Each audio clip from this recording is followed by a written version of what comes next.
Well, hello. This is Empowering Democracy. I'm your host, Joe Firestone. Tonight I'm being joined by my good friend, Dee Pierce, the host of Around the World with Dee and Friends. Hello, Dee. Happy to be here. Well, thank you. I'm very glad that you are here. You've got an Indeed. interesting show again. Yeah, I hope it's going to be real interesting. I hope we have a lot of folks arriving. Me too. A lot of, good information. Yep. Let's see. It doesn't seem like my comments are working for some reason. Mm, Maybe they're just no comments yet. Maybe that's why. Maybe. Could be. Sounds like a possible reason. Sounds like a possible reason, but we got a number of people here. Oh, Un- that's good. it's unusual that we won't have any comments at all, but okay. So, uh, shall we start off with doing some Facebook sharing?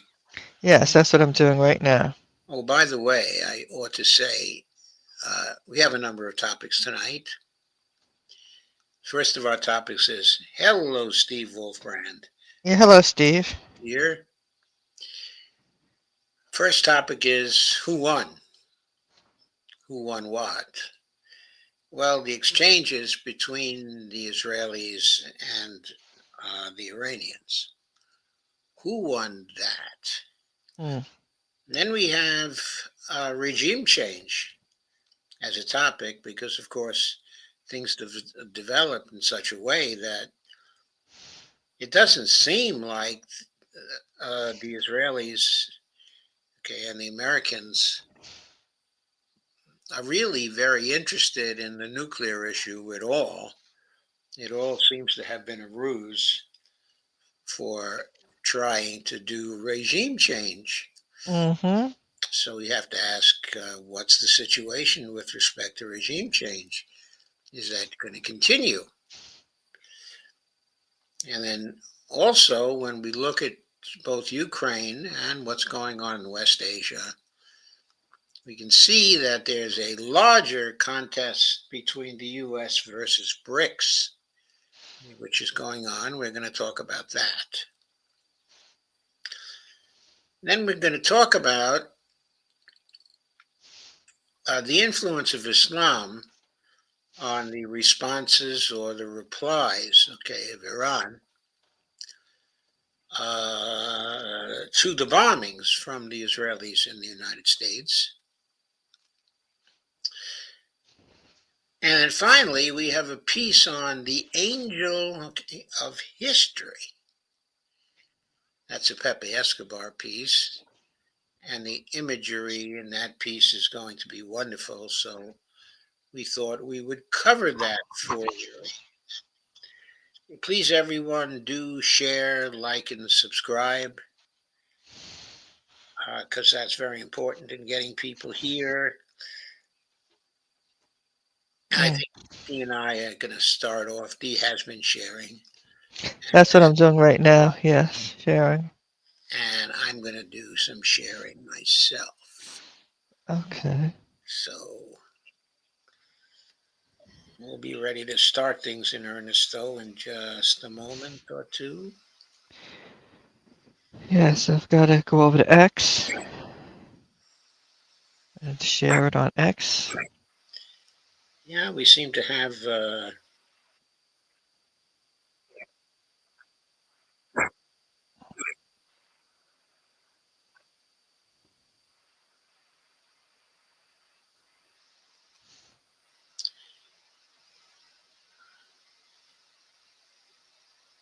We seem to have a number of people here. Mhm. Okay, already. And it would be good if I knew what I was doing. That always helps, right? Yeah, It helps just a little. just a little. Here we go. Okay, there's Evelina. Hi, Evelina. Very nice to see you. Yes, always good to see Evelina. going to share the screen at this point. We have part of a video from the judge and Alistair Crook. This video was done on Monday morning early, the judge's first show.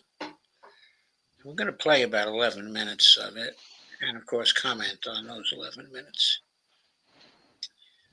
So this is roughly where it should start, but, well, let's see where I thought it should start for a minute. Let's see what I'm doing here. Okay, so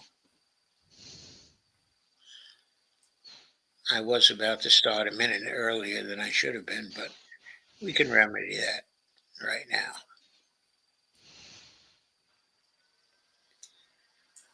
Here we go. No. Well, of course, There's no point in talking to him. What are the consequences out there to the United States for having dropped these bombs? There are two really important consequences that people are not really focused on. What this period, this 12 days of conflict have produced is really stimulated Iranian national feeling. It has magnified it in a way that, of course, you won't be aware of because you won't have seen probably on your television. The funerals, the massive turnouts in Tehran, millions, to celebrate those who died during the 12 days, the military and the scientists. I mean, it was a huge expression of fervor and passion. It wasn't sort of just formulaic or still or quiet. It was an extraordinary mounting of passion. And what I hear from Iran and what people tell me, and I think I have no doubt about it, what you saw there, they said it is the young people that are the most fervent. And it is their support. Who do they support? The supreme leader. It is the young are absolutely celebrating the supreme leader. Now, that is, I think, a significant point, very significant point, because it's in such contrast with the way that Iran is normally presented in Western circles. What we had been hearing, supposedly, is that the young people are disillusioned with the regime,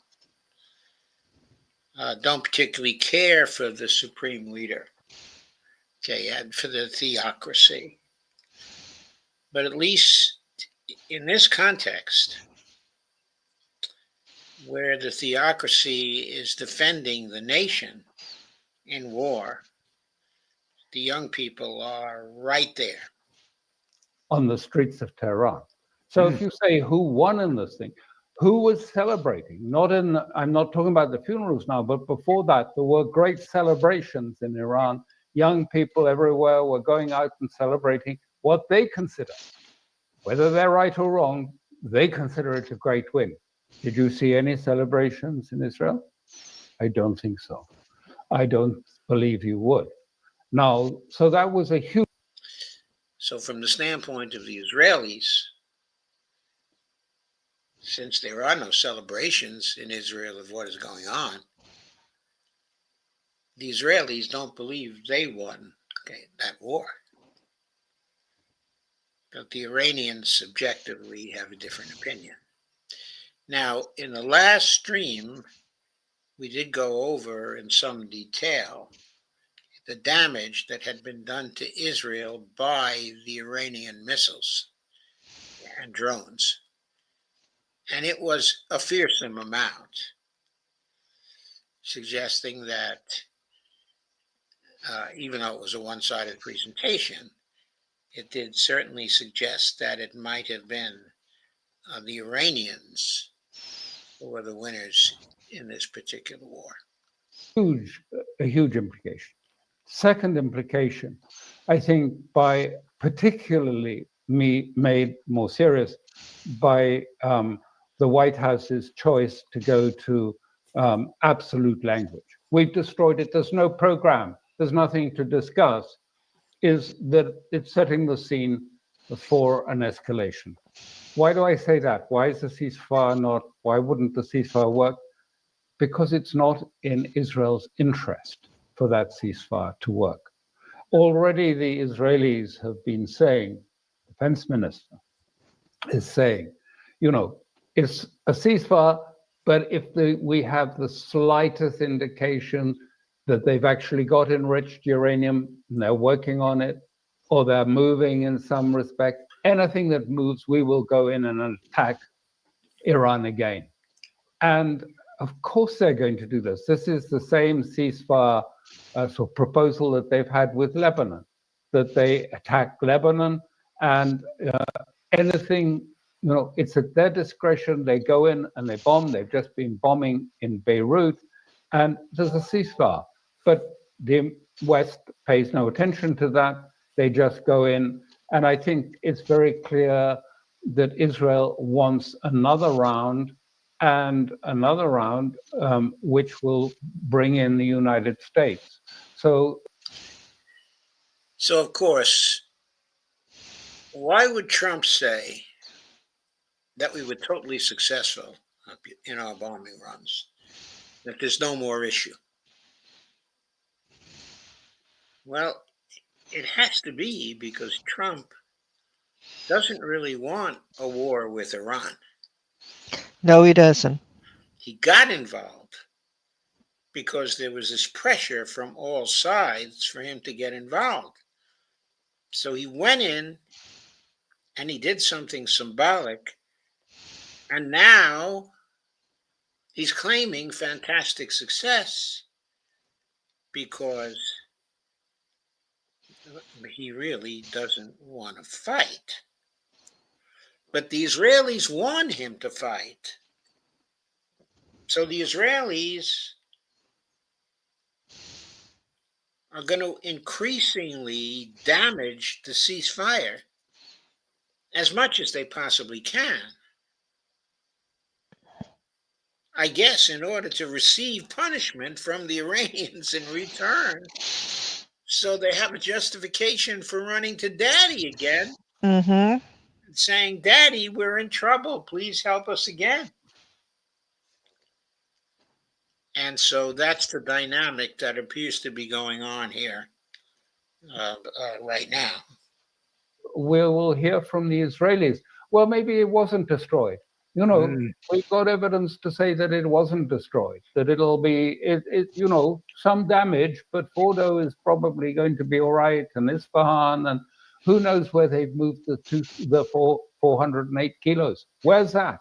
So I think Israel will be plugging this very hard to try and produce a result from your observations about who's celebrating and who's not are brilliant in their simplicity and irrefutable. Do you think that Netanyahu and his regime underestimated the power of the Iranian retaliation?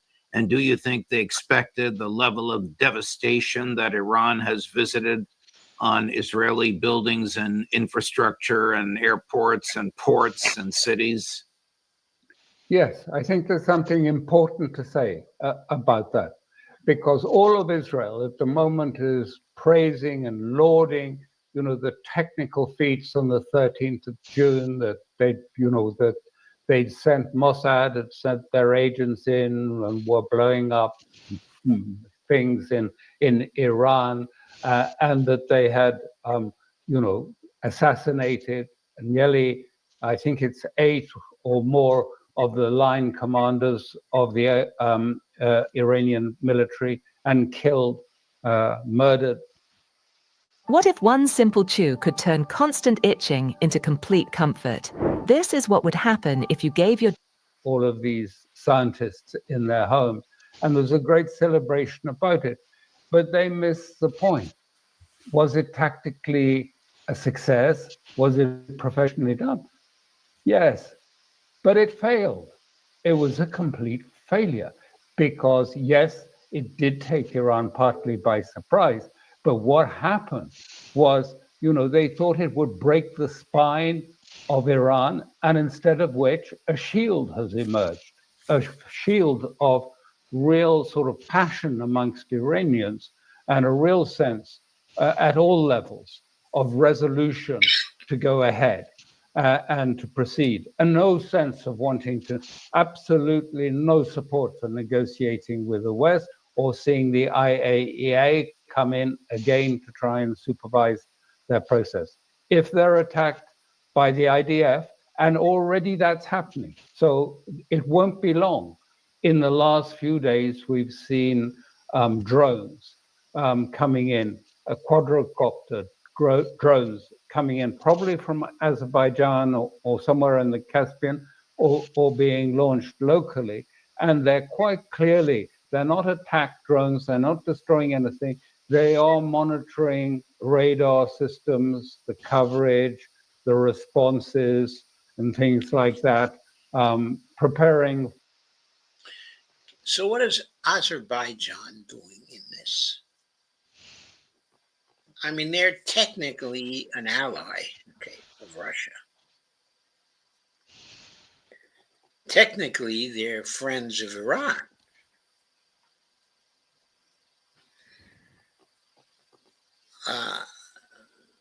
What are the drones doing coming, from Azerbaijan up against Iran? That, my friends, is the CIA. That is what is going on there. It's an intelligence operation of the United States. It's funded by the United States. The United States and the CIA have penetrated the government, okay, of Azerbaijan. Not just the United States, okay, but Mossad as well.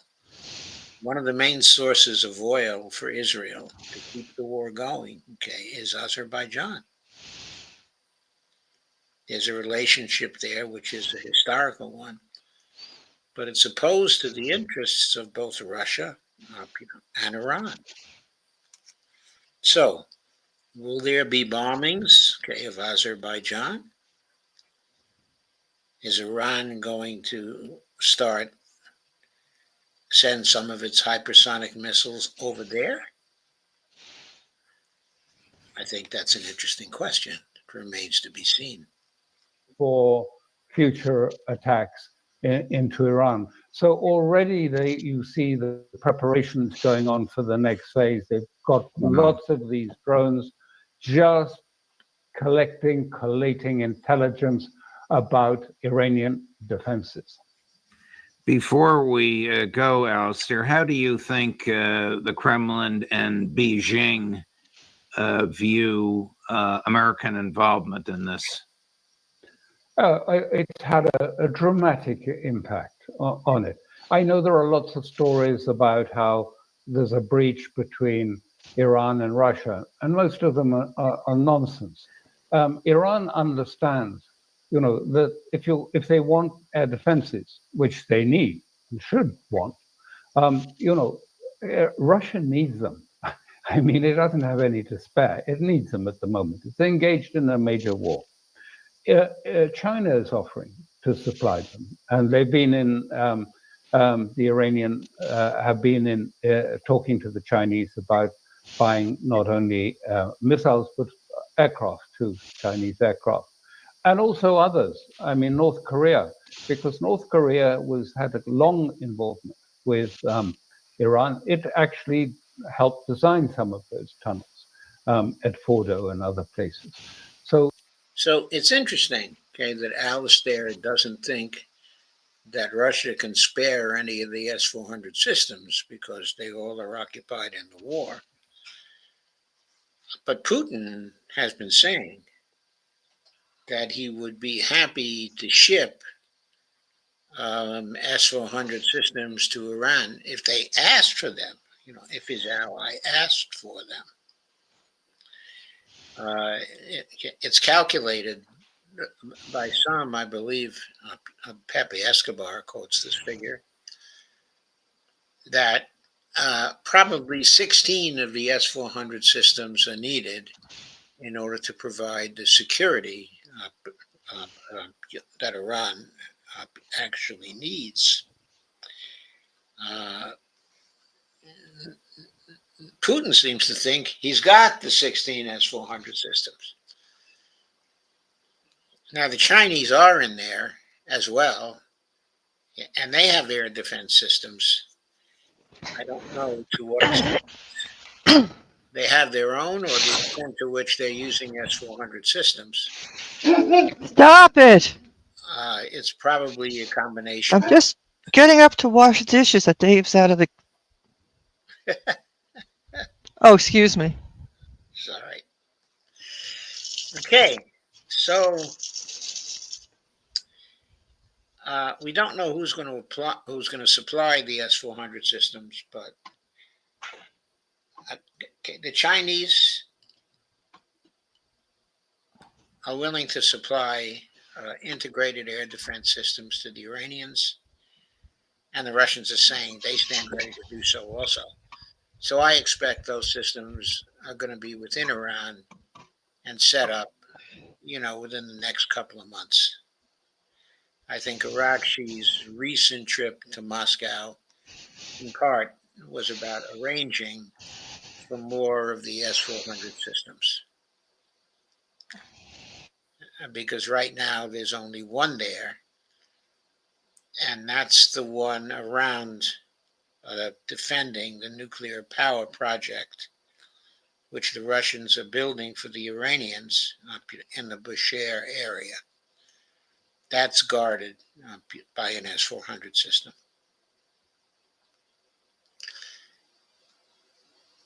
Okay, go on. So, I think they will, but the sense of the question you asked me, they thought that, and I think you asked that question, I think, some time ago to Pepe Escobar, and he said they bunker busted the charter, bunker busted the international law.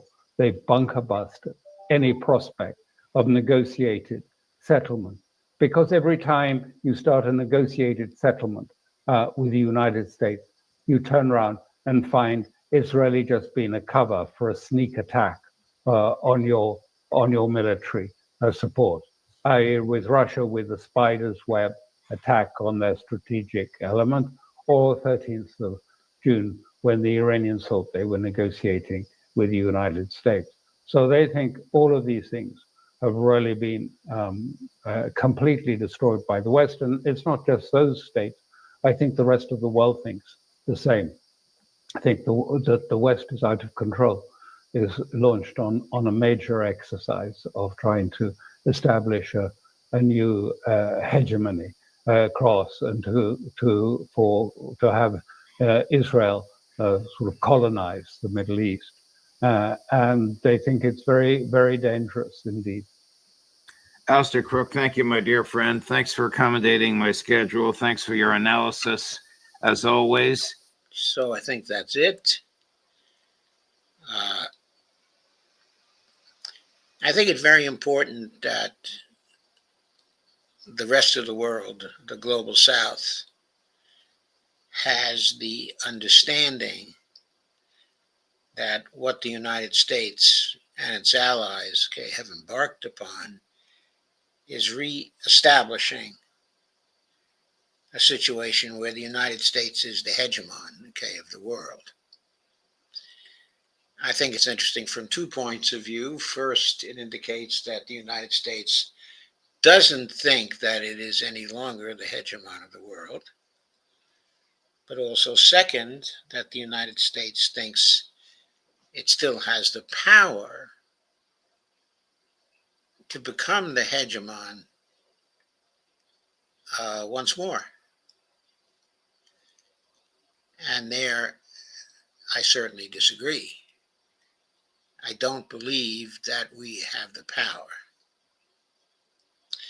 There is one thing to be said, though. The intelligence agencies of the United States okay, and Mossad, okay, and MI6 are very competent at the things they do. That was illustrated on the first day of the Iran-Israel war. They struck a powerful blow in favor of Israel. It's also important to note, however, that as successful as they were in terms of the people they killed and the confusion they created, that did not bring down Iran. Iran recovered within 8 to 10 hours, and it began to retaliate. And today, much of Israel is in ruins.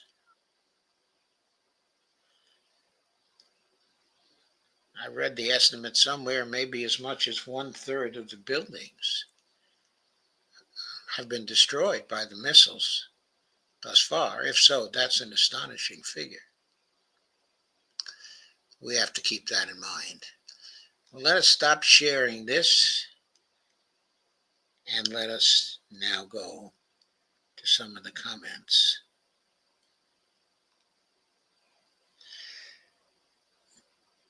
Steve Wolpern says hello. Evelina says hi. Michelle DeVillier, who's here, says don't pull the curtain back.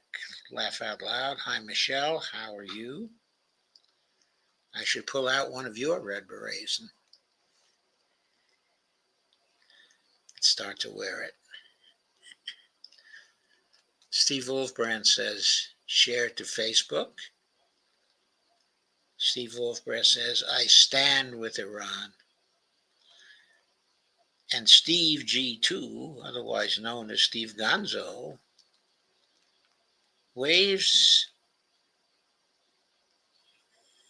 sends various icons and says, Iran moving rapidly to exit the IAEA inspection. Sure. Why would they allow spies to come in and inspect their facilities? The IAEA personnel have revealed themselves as spies. They can't be allowed to inspect the facilities of the member states of the NPT. I think the members of the NPT have to constitute an entirely new organization to do their inspections, and they have to be very careful to staff the NPT with people from across the world and not just with people from the collective West. Steve Wolfbrand says, hi, Steve. And Steve Gonzo waves. So we're up to 40. Please do share, like, and subscribe some more. I sure would like to get over 100 folks tonight.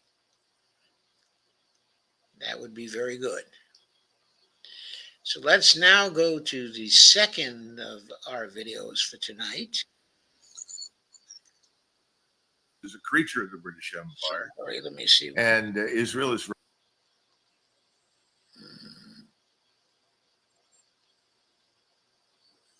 And it has brought us, I think it's Ben Gavir. Hang on a second. Let me see. Who's one of the inner circle members. Let me see where I need to put this. Yes.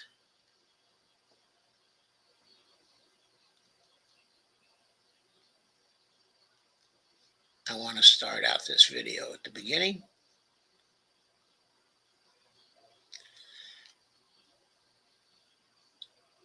Okay. Road before. This is just the beginning. And I think My concern now is after this experience, virtually everybody who can get a nuclear weapon is going to go out and get one, because that's the only way to be sure that neither we nor our Israeli partners are going to try and intervene and destroy their countries. And in fact, most observers that know more about the region than I do tell me that the Iranian government is now stronger than it's been in decades. The population has lined up behind it, which shouldn't surprise anybody. I mean, we've been down this road before. This is just the beginning. And I think before it's all through, we're going to see the map in the Middle East change profoundly. Well, everyone, I'm very honored to welcome back into the studio Colonel Douglas Macgregor, one of the great insiders into all things geopolitics. Colonel, how are you this evening? Great. Good to see you. Well, Colonel, it's so good to have you back into the. For those who don't know, Cyrus Jansen is a businessman who does a lot of trade, with China. And he's a very well-known observer of China, the industrial and economic progress, of China. And he's very well educated in the geopolitics area, and often interviews such people as Colonel Macgregor, also Scott Ritter, Carl Jha,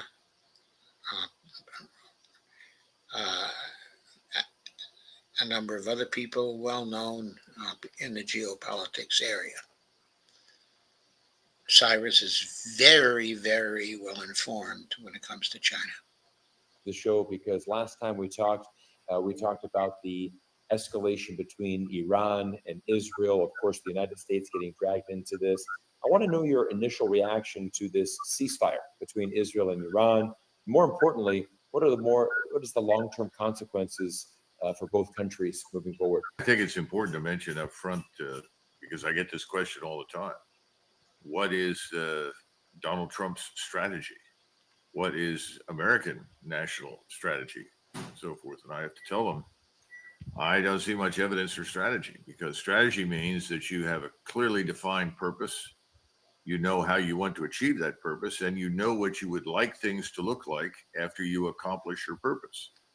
Right. I don't see any thinking like that. I think everything is impulsive and reactionary or reactive. And that's part of the reason why probably you, I, and so many other people are confused as to what's happening. From day to day, things change dramatically. If you listen to President Trump today and compare it with things that he said less than a year ago, there's no connectivity at all. It's completely changed. He might as well be Joe Biden at this point. And his administration seems to have completely realigned itself to the Biden approach. So it's sort of reminiscent of something that somebody said recently. I'm not sure I completely agree with Douglas on that one. What Trump is doing now seems like it's chaotic. But if we consider the United States to not only involve Trump, but the whole deep state of the United States, then I think we know what the strategy of the deep state is. That strategy,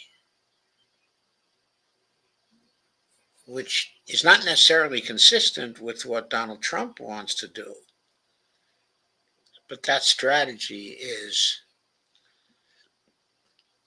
to weaken Russia, if possible, to collapse the Federation, to detach Russia from China,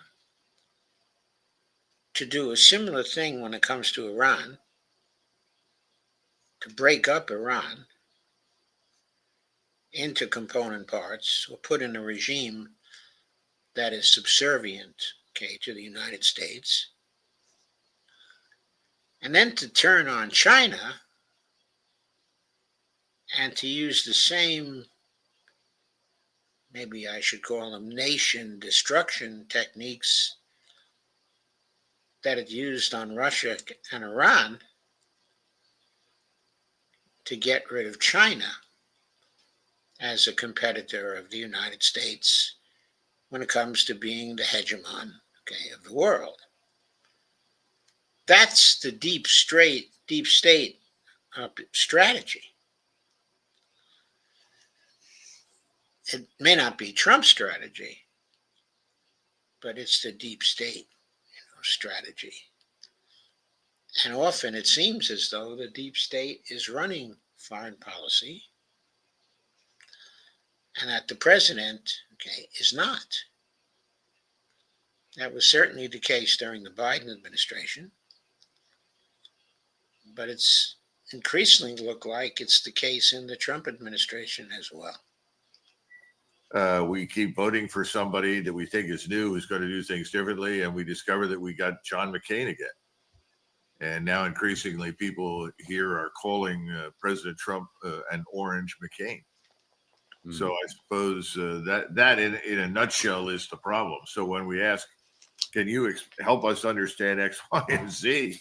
You know, that's not easy because I just can't. I want to kind of get into this because it's interesting. You know, we've had, they're calling it a 12-day war.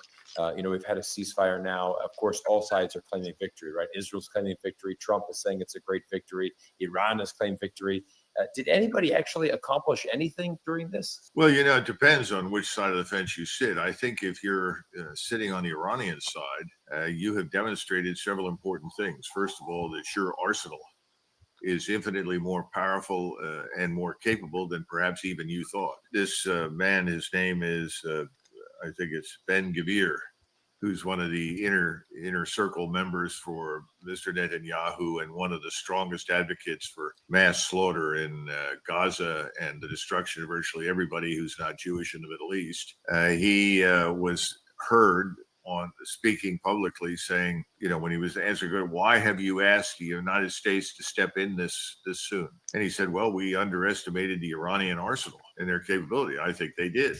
And they forgot the lesson that no matter how good your supposed defenses are, the enemy can always overwhelm your defenses with enough projectiles, with enough missiles. So I think we're learning that again. We should have learned that to some extent from the Russo-Ukrainian war. Right. So the idea that you can build some sort of air and missile defense that's going to keep everything out is absurd. The problem is that. So the question is, why didn't we build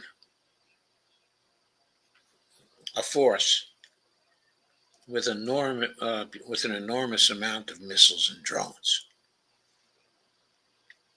Why is it that a comparatively small country, because Iran is a comparatively small country compared to ourselves,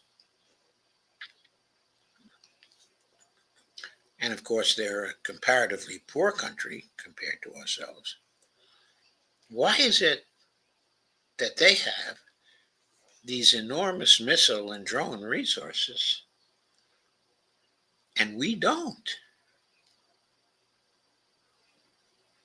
When we see the results of use of these missiles and drones, we have to conclude that in spite of the huge amounts of money every year we give to our military planners, okay, and our defense planners, they simply are not as clever as the Russian defense planners, the Iranian defense planners, and perhaps the Chinese defense planners. We haven't yet had a chance to observe the results of Chinese defense planning when it comes to war. And let's hope we never have to observe it, because all the evidence that exists now is that they have a military with huge and growing capability,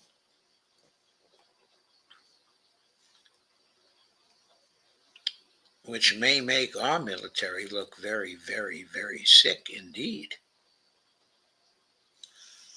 I'm afraid I had to say that. For every missile that is shot at you, you fire 2 or 3 back. So if 500 missiles are shot at you, or 200 missiles, that means you've shot 400 in response. Inevitably, they're going to get through. We've always learned that. So I think that's the first. Well, that's true, but another thing that's true, and even more serious, I suppose, because it gets at the reason why uh, they've got 450 missiles and we've got only 150 to fire back when we should have 3 times the number to fire back, is because even their expensive missiles, most expensive missiles,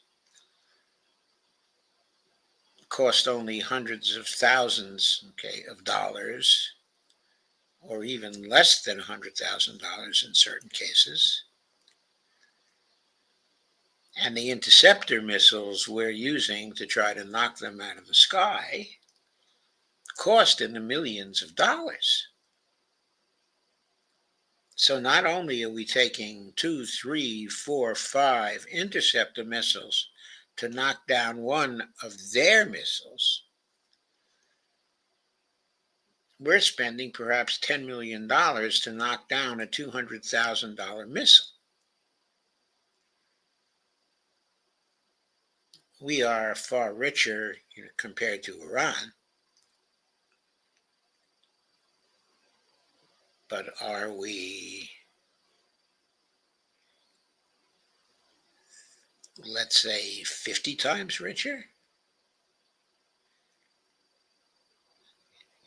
I don't know. I don't think so. First thing. So from that standpoint, I think Iran has probably made its point. I don't know if I would call it victorious, but it's won its argument. The second thing is we have this problem in the United States where unconditional support for Israel and anything that Israel wants to do is the policy. Doesn't matter which party. It's irrelevant. Now, you can attribute that to many things. You can attribute it to the fact that we all love Israel, and I certainly have nothing against Israel per se, but I don't believe in unconditionally supporting any country in the world. In fact, come to think of it, I don't even unconditionally support my own. The problem is that if you take that position, then you are obliged on most occasions to do whatever the Israelis want you to do, give them whatever money they need, share whatever technology with them they demand. So I think that's been a problem, and it has brought us to this point in time. Remember, we never mentioned Gaza. Gaza is irrelevant, doesn't come up for discussion, but people die every day, every night in Gaza and continue to do so. Population there has dropped by supposedly as many as 400 plus thousand. How many have died from various diseases? How many have been killed outright? Who knows? How many have left? I have no idea. But the Arabs have generally taken a position that they would rather die than leave their land. So I suspect that most of that is death in Gaza. That goes on, and that is a permanent catalyst for conflict between Israel and its neighbors. And the notion that you're going to come to some sort of solution with Iran, which I doubt that everyone's going to be satisfied with, and that's going to solve the problem, is wrong. So that's a permanent problem. The unwillingness to step up and solve that, Donald Trump's unwillingness to face it, mention it, and do anything about it, speaks volumes. The Israelis have decided to join the celebration that Iran's nuclear development capacity is dead. I don't see any evidence for that at all. And my sources in the intelligence committee here and abroad tell me that those targets were largely empty, that there was nothing there. So we destroyed nothing. However, it was great from an optical standpoint. We blew all these things up. Nobody stopped us. There were no air defense missiles shot at us, no jamming. Isn't that amazing? When the United States warned the Iranians about the coming attacks on the nuclear sites, the Iranians said, okay, please come on. They didn't try to interfere at all. They didn't try to knock the B-2s out of the sky or the B-1s out of the sky. I don't know if there were any B-1s on the attacks. But as I've said before on a number of occasions, the B-2s are slow planes. They fly high up, 50,000 feet or so. But some of those interceptor missiles can reach up to 50,000 feet. Those planes fly at 650 miles per hour. The Iranians didn't even put up any jet aircraft opposing them. Now, they do have some Su-35 planes, okay, in Iran. Why weren't they going after the bombers?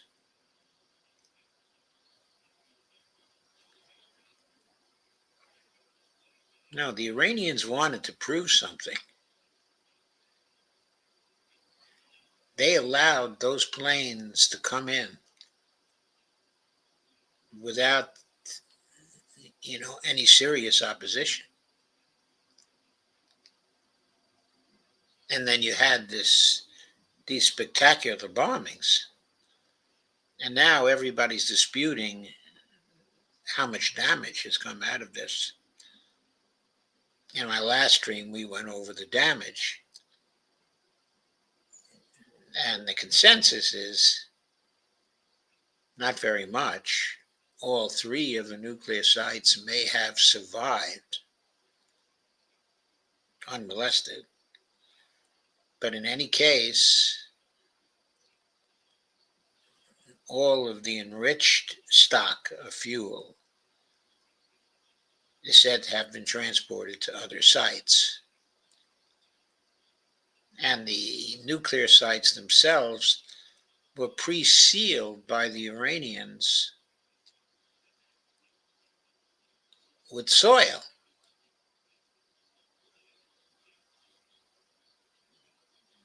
So that the soil was reinforcing the nuclear sites. Now, to assess the damage, okay, the Iranians are going in there and digging out the soil again from the entrances. But they evidently sealed the entrances themselves before the bombings occurred, which is very interesting. No counter strikes of any kind against our incoming aircraft and missiles. And then subsequently, the next day, the Iranians obliged us by telling us that they were going to attack a target, told us in advance, told us where it was. And they obviously knew that we'd already evacuated Bahrain, the facilities there. So they blew up the airbase and sort of called it a day. It strikes me, and this I believe is true for President Trump, because if there's one thing I can say about him, I know he doesn't want war. Problem is, he doesn't know how to prevent it and how to stop it, or if he does, he can't do it. He did not want a war with Iran, and Iran does not want a war with us. I mean, that's clear. So here we're back again to the Israel question. Is there some sort of long-term goal here? That's a very clear and noteworthy point. Colonel McGregor is clear that the President of the United States doesn't want a war with Iran. And the Iranians did not want a war with the President of the United States. So why do we have a war?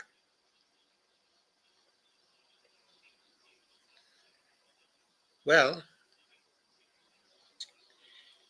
we must have a war because there were other actors inside of the U.S. government or otherwise related to the U.S. government who did want a war and who pressured Donald Trump into attacking Iran. Why are they so powerful compared to the President of the United States? That will take us away from future conflict and hostilities. I don't see any. So how long will it last? 2 days, 2 weeks, 2 months, longer? Who knows? I think it'll eventually break down. Now, here's the last point, the most important one on my judgment, really. The Israelis are running out of cash and missiles. Smotrich, the finance minister, had spoken just a couple of days ago and said, we've got another week, maybe 2 weeks before the economy implodes. So Hi, there is Dr. Chad Walding, co-founder of Native Path. We look at collagen differently than other supplement companies. There it is from the horse's mouth. We have no cash and we have no missiles. That's the other. So now we know why the Israelis wanted to cease fire. First of all, they don't obey ceasefires. So they figured the ceasefire wasn't going to bind them to anything in actuality, because the United States would never hold them to the ceasefire. So, from their point of view, well, why not have a ceasefire? That would lower the tempo of the war at least somewhat. And in the meantime, we can get more money from the United States, more arms from the United States and our other allies, and we can build up again for another attack on Iran. Yeah. Other thing, they've shot most everything. Our own vessels at sea have shot off most of theirs. So you got to go back to port to reload. We aren't building missiles fast enough to keep up with the pace. And the question is, where does it all lead? My concern now is after this experience, virtually everybody who can get a nuclear weapon is going to go out and get one, because that's the only way to be sure that neither we nor our Israeli partners are going to try and intervene and destroy their countries. Remember that Mr. Netanyahu's goal, unlike Trump, he has a very clear, unambiguous picture in mind. It's called Libya. That's what he wants. And then remember the financial interests in London and in New York City that were strongly in favor of war with Russia, using Ukraine as a battering ram against Russia to remove Putin from power, and ultimately to strip Russia of its resources by breaking it up and fragmenting it and so forth. That has failed. So now they've turned that strategy on Iran and on the region. They want the oil and gas fields. There's no question about it. And this goes back to another strategy that you've got to go back into the 90s when the neocons, people like Richard Pearl and Wolfowitz and others, postulated that if we can get control of all these oil and gas resources, then we have China by the throat. This is back in the 90s before China became, in everybody's mind, the boogeyman. So you have all of this sort of business floating around. It's all involved. And I don't think this war in the Middle East is by any stretch of the imagination over. I think it's ongoing. This is a pause. We'll see how long it lasts and where we go from here. But I think combination. So where do we go? Of course, okay, it is not lasting. The Israelis have been breaking ceasefire. Every time they do, the Iranians attack them with a fearsome retaliation. 25, 30, 40, 50 missiles fired at Tel Aviv or Haifa or strategic air bases. This time, devastating missiles, almost all of them getting through, because the Israelis are out of interceptor missiles. So the Israeli cities, the Israeli bases, the Israeli military targets are sitting ducks, okay, for the Iranians. Now, one question which immediately arises is, why are the Iranians hitting mostly military targets alone? Why are the Iranian casualties so much higher than the Israeli casualties? And based on what we know about the fatalities, the Iranian fatalities from the war so far are 10 times as high as the Israeli fatalities.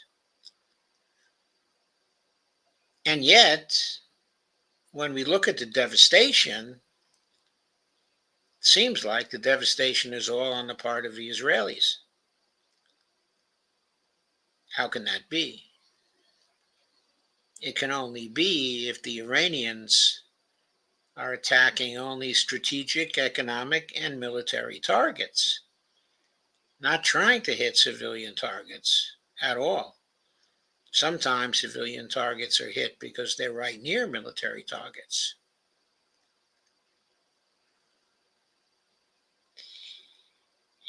But we know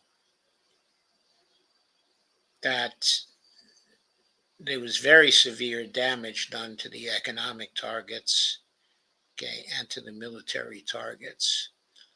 We know the Israeli economy lies, okay, in ruins.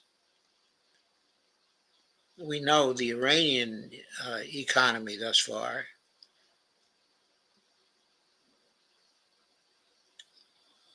has hardly been touched at all.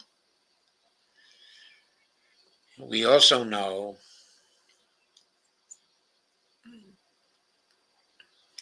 that we're starting to get casualties among the Israeli higher ups because of attacks on buildings of the defense ministry, the air bases, up to the Mossad building.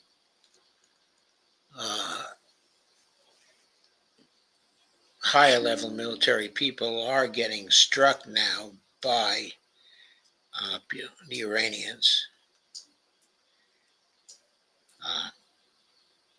So on we go. I don't know. I mean, and just for our viewers out there, I believe Israel is the only country in the region that does have nuclear weapons, around 90 nuclear warheads. So they're interesting enough, the only one that The estimates are between 90 and 200, and many people put them on the high side. does have them, hence why they can project that power and certainly aggression where they need, like you had said, this greater Israel vision. Let's talk about regime change. That's something that we heard Donald Trump say earlier. He hinted at regime change. It's obviously has been the goal of Netanyahu with many countries in the Middle East to get that regime change, almost going on this philosophy as if you do not support Israel and get behind us and our stance of not supporting the Palestinians, you need to have a regime change. And of course, the U.S. has launched many wars in the Middle East, to adhere to that policy. Do you think that this will continue to be Israel's goal? I mean, will they continue to pursue this regime change? Do you think this will even come from the United States in the future? Yes, as long as Israel has the unconditional support of the United States for whatever it wants to do, which I think it still has, then it makes sense that they would want regime change. They advertised this former, or I shouldn't say former, but the uncrowned crown prince of Persia or Iran, the son of the Shah, as their candidate for puppet rule in Tehran. So I think that lingers, that persists. They would like to break up Iran. Iran is a multi-ethnic, I guess you could say multi-confessional as well, state. But I think they've discovered that certainly culturally, there's more homogeneity there than people anticipated, and the population did not turn on the government. And in fact, most observers that know more about the region than I do tell me that the Iranian government is now stronger than it's been in decades. The population has lined up behind it, which shouldn't surprise anybody. I mean, we've been down this road before. And so Iran, this is a civilizational state, if you will, that rests on the foundations of Persian culture and history and language, and I think as a result, it's more resolute and more capable of withstanding external attack than I think anybody believed. Everybody was thinking in terms, I suspect, of Iraq, but Iraq, like Jordan and the Emirates, these are things that were created in the Versailles Peace Conference, literally by the British Empire. They're not rooted in very much now. You could certainly say, well, they're the people in the Emirates. They had places on oases where they had, capitals, and there was a sort of a nation state of some kind there. Okay, that's fine, but fundamentally speaking, these are not in the same category as Iran by any means. And the same thing is true for Iraq. One of two things is going to happen: peace is going to break out, and we're going to join hands and sing Kumbaya, and it's all over. Or this is just the beginning. And I think before it's all through, we're going to see the map in the Middle East change profoundly, because from between Iran and Egypt, all of those places could change. Everything could change. The Iraqis, for instance, still, or the people sitting in Baghdad at any rate that are Shia, view Kuwait as part of their country. I don't know that they'll act on that immediately, but we ought to keep that in mind. I think we're going to see more problems in Syria. We went along with the Mossad, CIA, MI6 plan to finally destabilize and destroy Syria, but the price for that was cooperation with Mr. Erdogan in Turkey. Now, Mr. Erdogan wants to control Syria from Damascus north. Damascus is a great city of the Islamic world. one of the most famous and original Turkish sultans, is interred there in the great mosque in Damascus. So I think there's a lot more going on there, and this sort of arrangement between the Turks and the Israelis, that they're going to sort of cooperate in order to exert some degree of hegemony over the region, I don't think it's going to last. The Turks are biding their time. They too have always known that if they needed a nuclear weapon, they could get it from Pakistan. Right. And I think that's true. So I think we're in for more. And then, by the way, then the only other sort of civilizational state that you've got that's rooted historically and has a strong foundation is Egypt. So it's, Israel, and greater Israel is wedged in between Egypt on the one side, Iran and Turkey on the other, with these sort of oil emirates in between. These pants are the best purchase I bought this year. A deal for older adults, they offer unmatched comfort and practicality for everyday life. And the Saudis.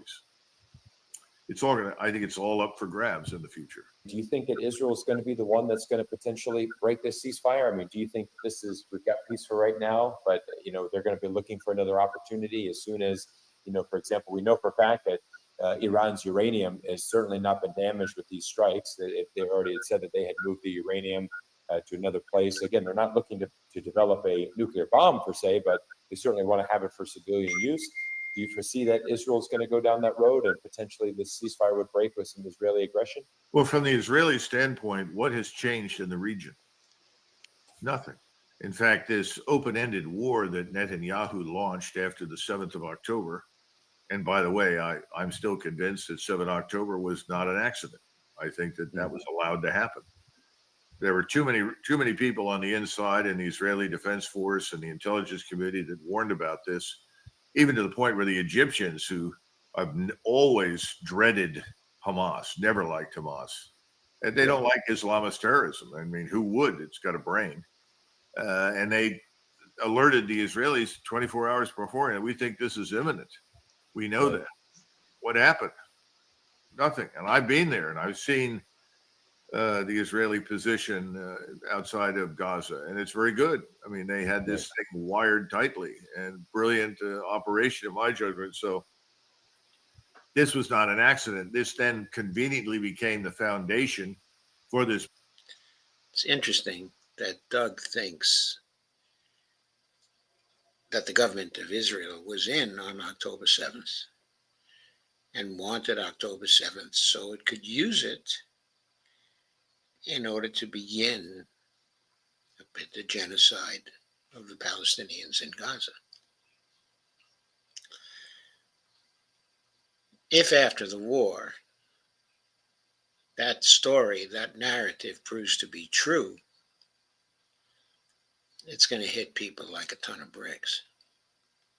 This broader regional war that Netanyahu and his supporters wanted to launch. Now, keep in mind that that made a lot of sense strategically for Netanyahu because he's got control of us.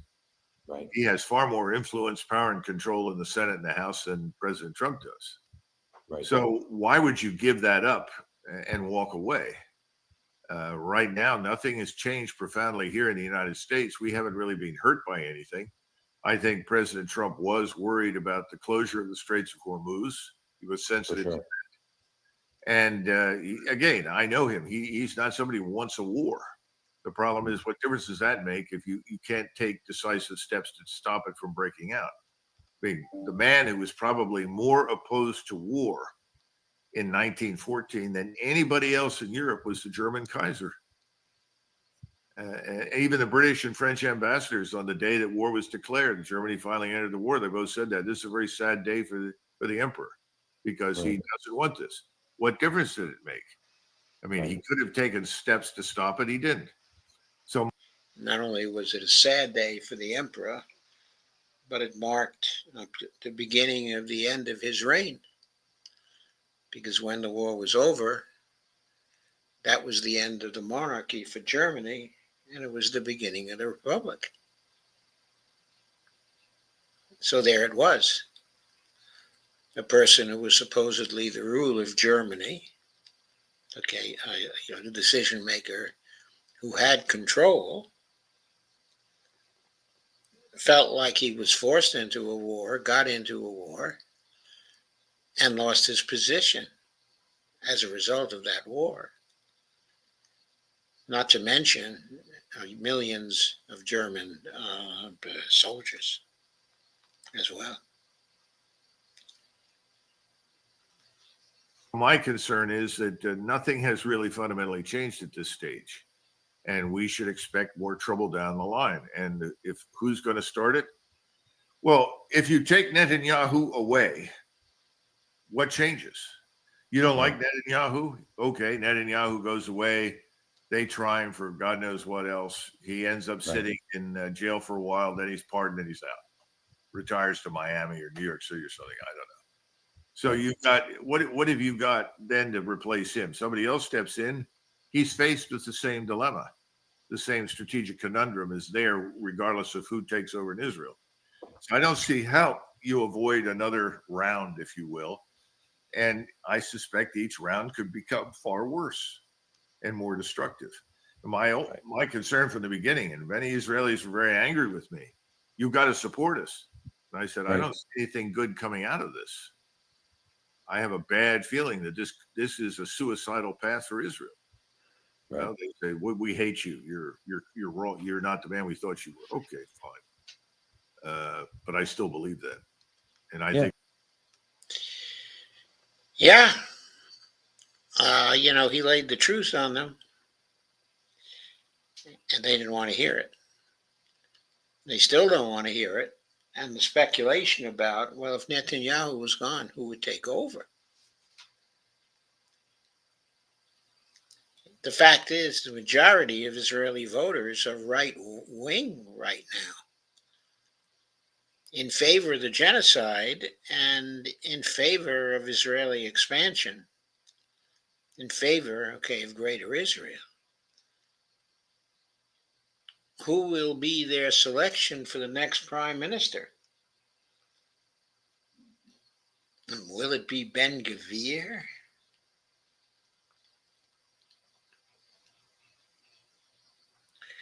Or will it be Bezalel Smotrich?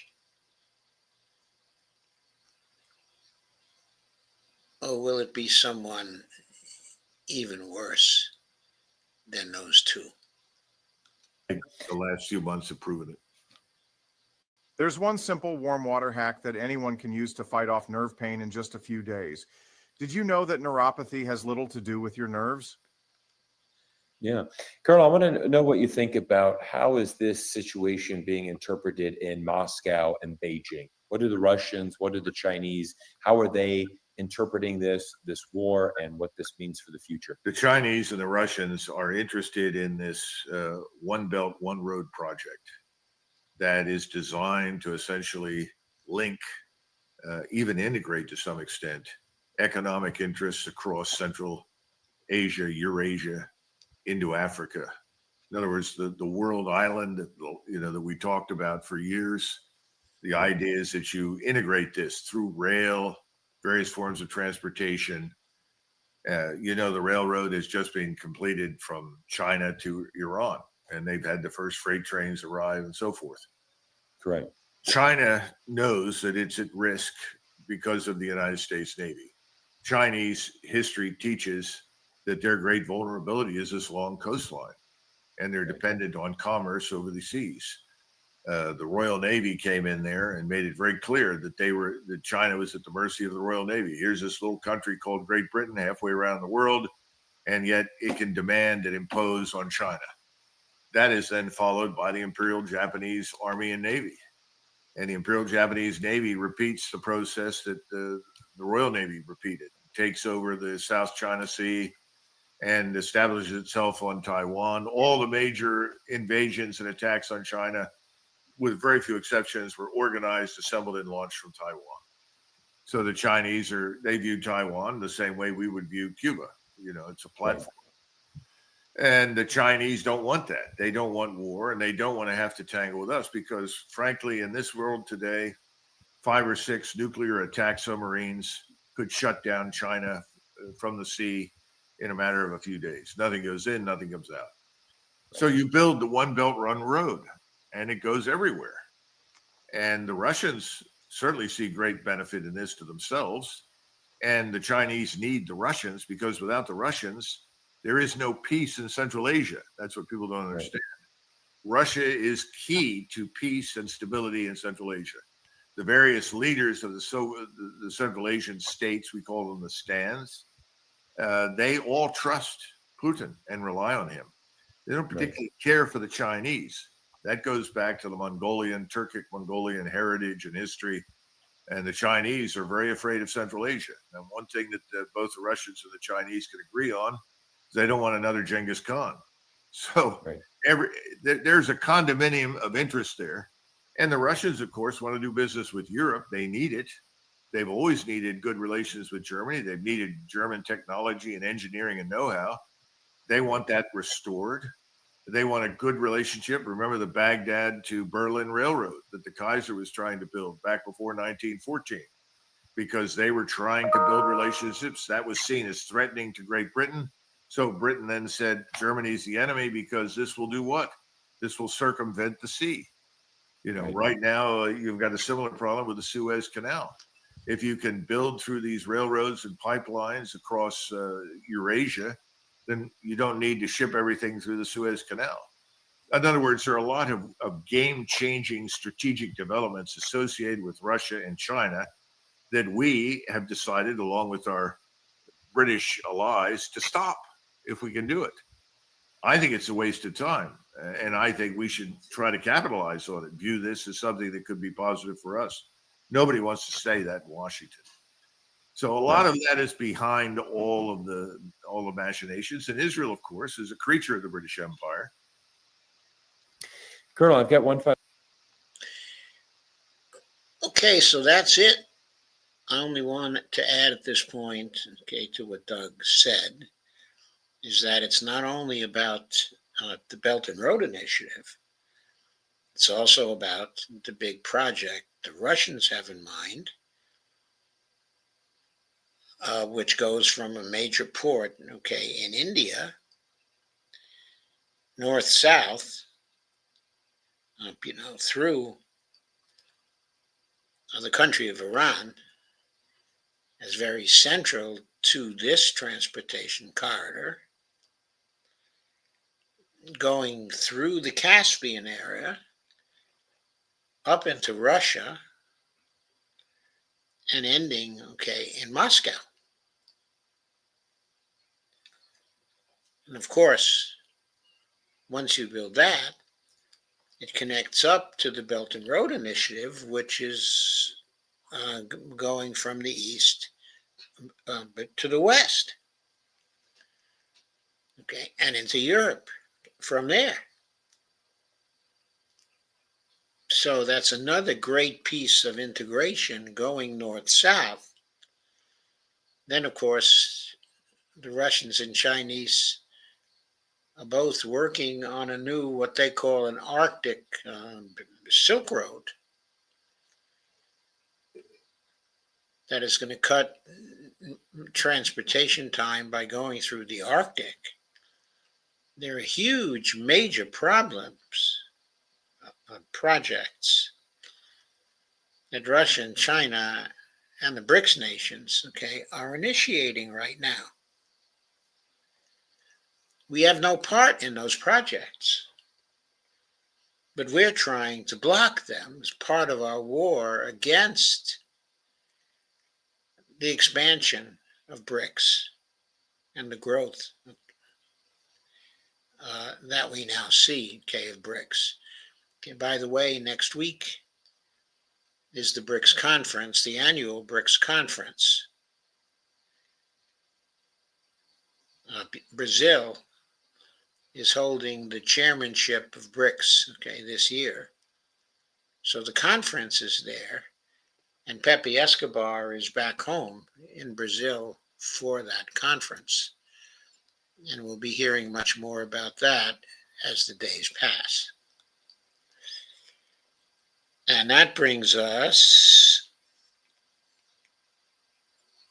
back to comments.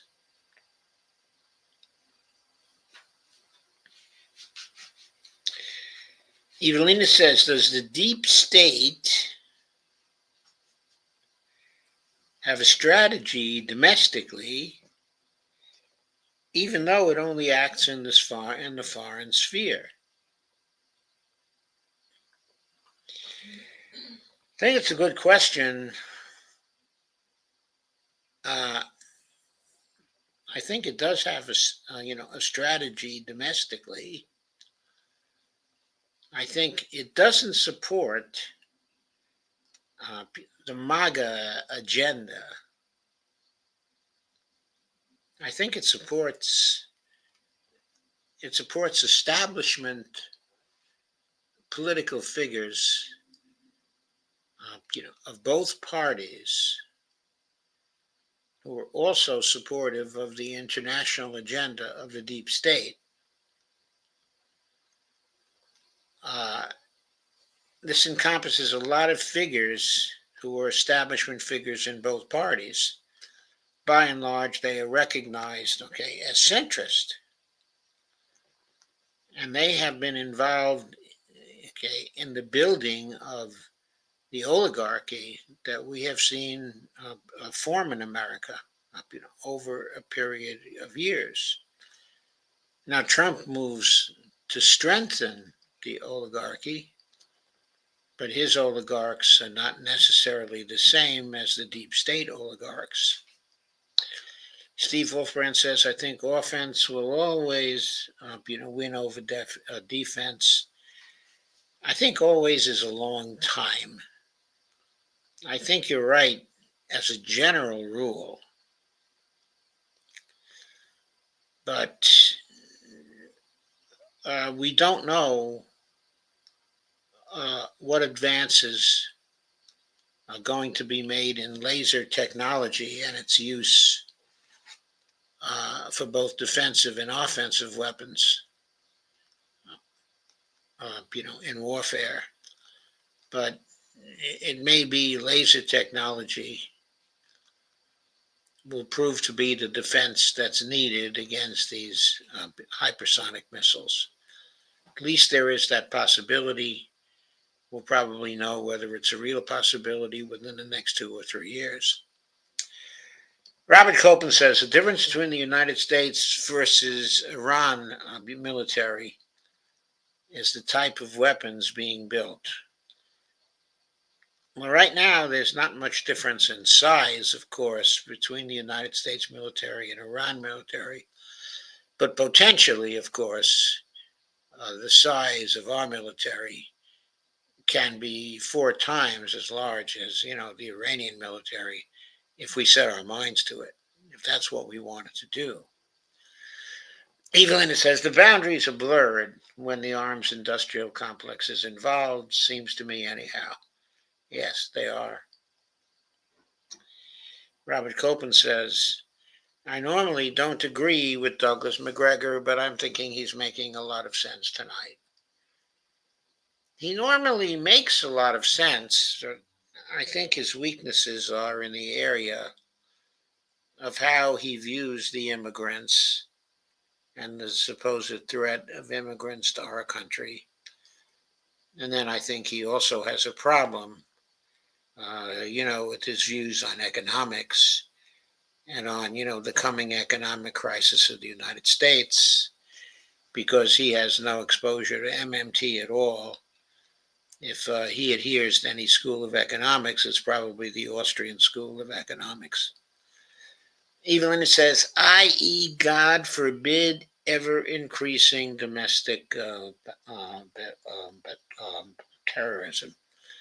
Yeah, we might see that. The deep state will probably be opposed to that here in this country anyway.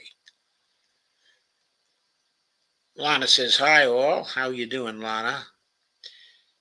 And Steve Gunza says also 700 plus Mossad infantry operatives are captured in Iran.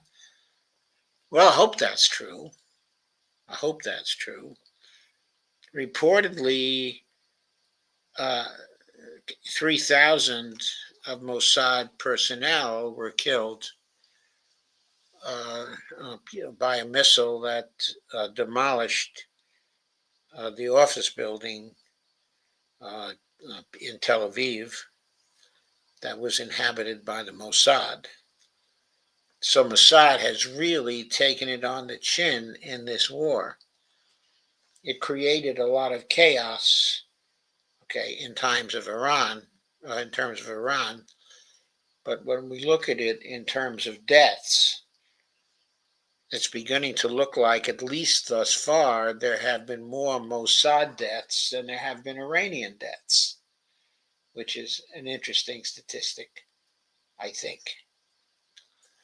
Of course, the Israelis don't count, the Mossad deaths, as when people talk about the 100 fatalities in Israel, they're talking about civilian fatalities, I believe. I don't think they're counting the military fatalities or the intelligence fatalities. If you count those, I think the Israeli fatalities may be much greater than the Iranian fatalities thus far in this war. At least if that, at least if the reportage about the devastation to the Mossad headquarters are accurate. I am not in a position to validate that, though. Steve Wolfbrand says, hi, Lana. Steve Gonzo says, the empire has no clothes. Robert Copeland asks, how many nations are in BRICS now? I think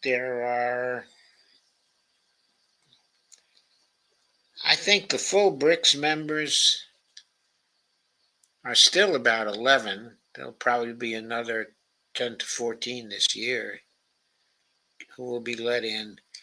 But they have a new classification of nations. They classify them as partner nations. They are sort of registered as partners for the purpose of doing business. And I think there are somewhere around 30 of those partner nations now. So altogether, you're probably looking at, if you include the partner nations, you're probably looking at 40 nations right now. But this year, I think many more nations are going to sign up as full members, okay, of BRICS.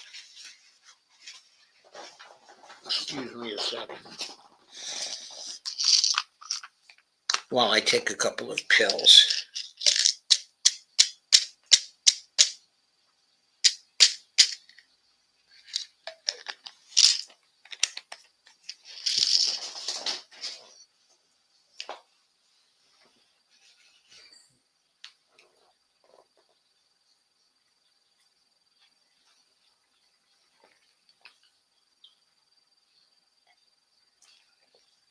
Thank you.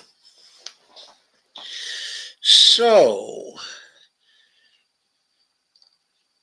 we're now going to move to our third video of the evening. We don't usually do as many videos as this.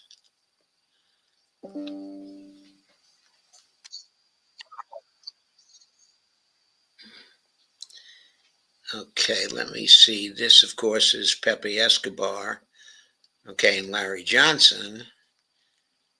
And let's see where we're coming in for this one. Ah, yes.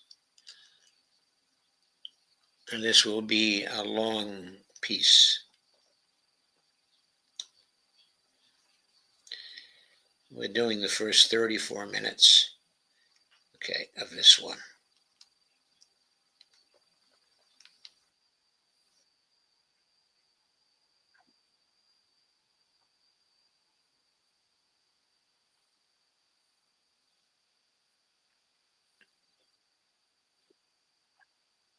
Journalist in the world. He gets around.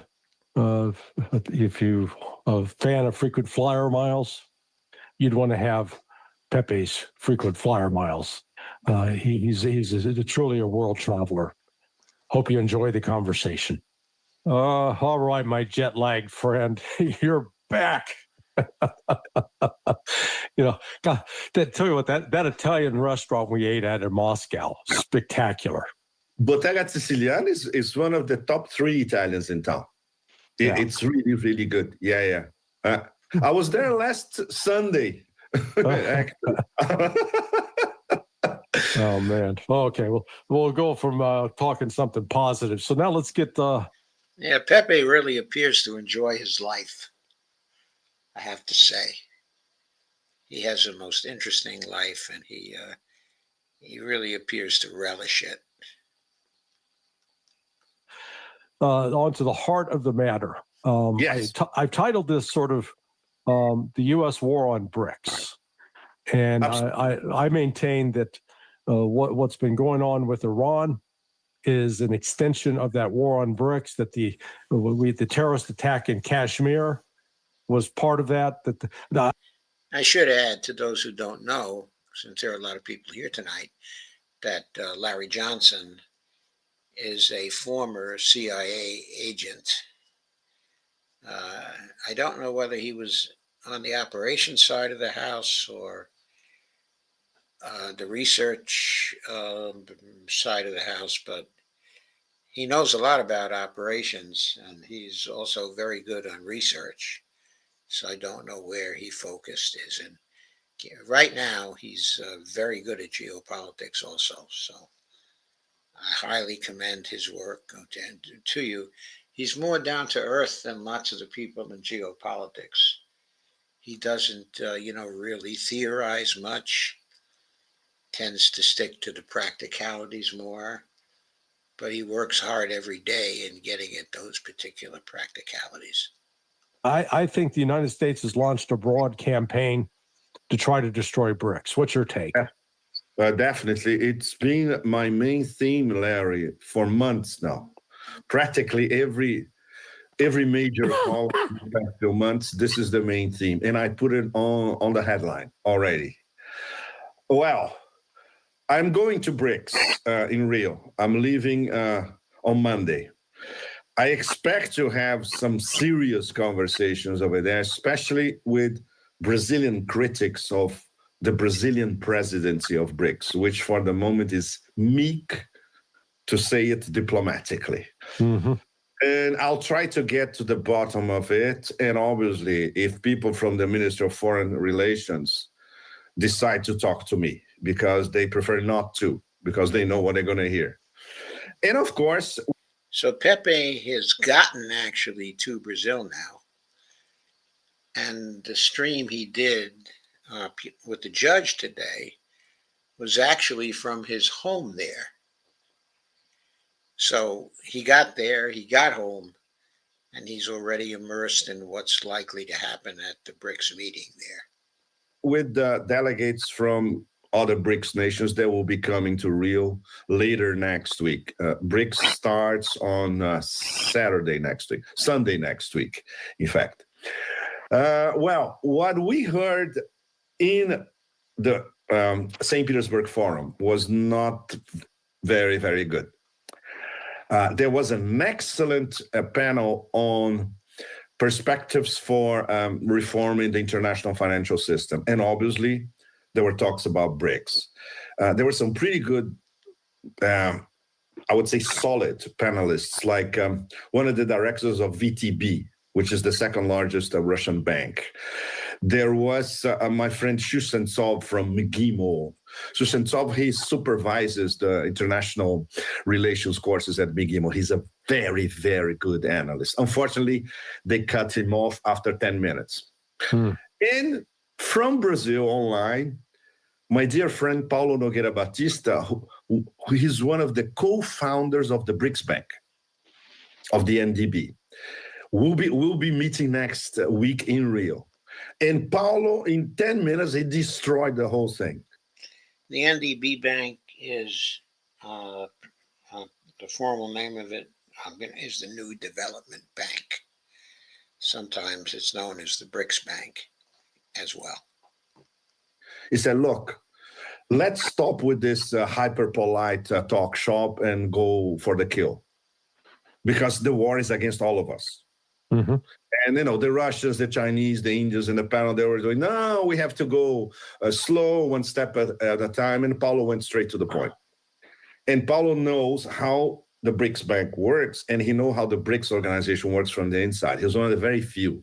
And one of the very few, because he's out of government, he can speak his mind, But there's going to be serious problems this year. I wonder if the Brazilian presidency will understand, first of all, that the war was hybrid against BRICS, and now it's even hot, considering what happened in Iran. And this is just the beginning of a very long war against all of them, especially the top BRICS, which are under sanctions, Russia, China, and Iran. And, I foresee, sparks will fly, definitely. But it does not look good in terms of, for the rest of this year. First of all, because the Brazilians set up a BRICS summit in the middle of the year, which in itself is totally absurd. So what are they going to do the rest of the year? They would need at least some extra very important meetings. And then this is something that Paulo suggested last year already when he was in Moscow for a few days. The G20 is going to be in South Africa. Why not profit from the fact that most of the BRICS heads of state will be there as well? And then you do a post-summit meeting, a wrap up of the BRICS year, right? I wonder if they're going to accept it. I think many of us will put pressure over there in Rio for something like this to happen. And other Brazilian economists. So Pepe wants to travel somewhere else. They completely agree with this position. So we have a conceptual problem this year, and everybody's waiting what BRICS are going to do next year. Meanwhile, Larry, the good part is what we call the BRICS test lab keeps advancing. So they are testing different models. They have conversations about different forms of de-dollarization, trade in bilateral currencies and multilateral currencies expanding all over the spectrum. So these are the positives, right? But I think it's really time for BRICS to step up and be much more incisive, which is what the Russians were preparing last year. The summit last year in Kazan was amazing because the Russians worked for 10 months non-stop to make it a success. And it was a success with the new members, the new partners, etc. And this year, Larry, practically nothing happened. Yeah. This January, practically nothing.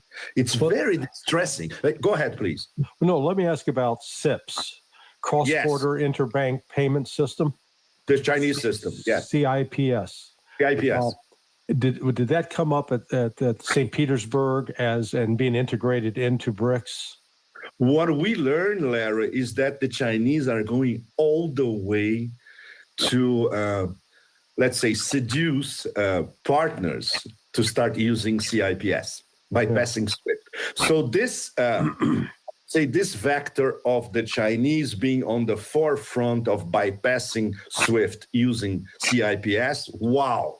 Now it's, to remember, Deep Purple is highway star velocity, Well, I mean, my understanding is that May marked the first time that transactions in CIPS exceeded anything taking place in SWIFT. Yes, it's true. I read that, yesterday. You're right. Yes. And it's digital. It uses blockchain technology. Automatic, immediate. Yeah. And so SWIFT is very slow, as you know. SWIFT is it's a buggy whip. Exactly. And sometimes it takes days to have a transaction. It's completely absurd. So I wonder if a system like that is actually going to help break through, or undermine the U.S. system and bring BRICS more to the forefront. Well, in terms of Southeast Asia, Central Asia, where China does business with all the major 5 Central Asian countries and over increasing business, and even with their partners in West Asia, like Emirates or Kuwait, Bahrain, Saudi Arabia, etc., CIPS is the way to go. Considering that the UAE is at BRICS, at the table as one of the members, full members, and Saudi Arabia is over the wall, but they're still hedging their bets. Yeah. But they love the idea because they do a lot of trade with China. And China obviously is saying to the Saudis, look, let's bypass SWIFT in our transactions. And the Saudis won't say no. There's no question about that. So this is one of the ways to go. Absolutely. Yeah. So when we talk about BRICS Lab, something like that, it's part of the test lab, you know. And then when we have the integration with the Russian system, and then with the Iranian system as well, which will happen sooner or later, of course, because of the economic power, financial power of China, CIPS is much more important than the other ones. But the other ones are substantial, especially the Russian system. Yeah. Then we could have, for instance, direct transactions among major BRICS, totally bypassing SWIFT, which is something that could happen from this year to the next. Yeah. Mm-hmm. So let's turn. So that's very important news. It's obviously not implemented yet, but it's very promising. Pepe is very excited about it. If it happens, a large percentage of the world's transactions will be going through CIPS and the Russian system and not through SWIFT. Turn to the recent, I call it the temporary halt in the war against Iran. You're absolutely correct. Yeah. This is, do you think that, let me step back. Yes. I'm surprised that Iran stopped, because they literally had their foot on the throat of Israel. Absolutely correct. I mean, they had shut down the We'll be covering possible reasons why they stopped following our coverage of this video. only 2 container ports. Mm-hmm. So no more imports that are coming in and out of Israel. They'd shut down the only international airport. Mm-hmm. They'd shut down the 2 oil refineries. Yes. Not to mention, even though when you look at the map of the different military and intelligence sites hit, that I don't think Israel could have sustained. They would have lost within another 2 to 3 weeks. That's what all of us, 2 weeks, roughly. Yes. Why the hell did Iran take its foot off the throttle? Well, okay, I'll try to give you and our audience, Larry, what really happened in Moscow on Monday. The famous... On Monday was the Iraq-Shi meeting, the Iranian foreign minister meeting with Putin, and Lavrov on Monday. That was key. Putin, Lavrov, Arakshi meeting. Can you imagine a foreign minister comes, instead of meeting only with his counterpart, he has a direct audience with the president, and it lasted long. They discussed everything. And yes, he brought a personal letter from Ayatollah Khamenei. Yeah. We don't know the detail. Nobody knows the details. No leaks whatsoever. But the letter was delivered by Arakshi. The signs that came from the Kremlin were immensely interesting by what they did not reveal. For instance, Peskov said, well, it depends on the Iranians. If they ask us anything, they ask us, we will consider. Very, very significant. At the same time, Trump was already pissed because instead of the Iranians talking to him, they were talking to Putin directly. Mm-hmm. And he started to spin a lie that almost simultaneously, according to one of his posts, Iran and Israel approached me for a ceasefire. That's a lie. Yeah. Israel begged him for a ceasefire. And this is not, everybody knows that this is exactly what happened because, as you mentioned a few minutes ago, they knew that they were getting eviscerated. Yeah. The key nodes of their economy and the revamped strategy by the IRGC was we're going to paralyze their economy in 2 weeks, maximum 3.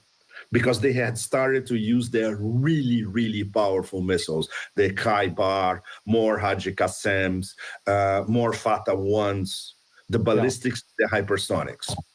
So, virtually at the same time, what we don't know. They started using Fatah 2s also. That's, of course, successor to the Fatah 1, another hypersonic missile.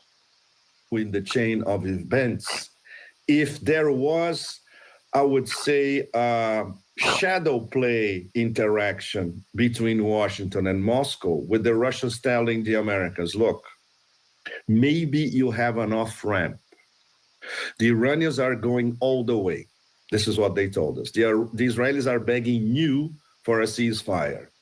What if we talk to the Iranians? Take the ceasefire for now. So obviously, there's no way, Larry, no one can have this chain of events at 100%.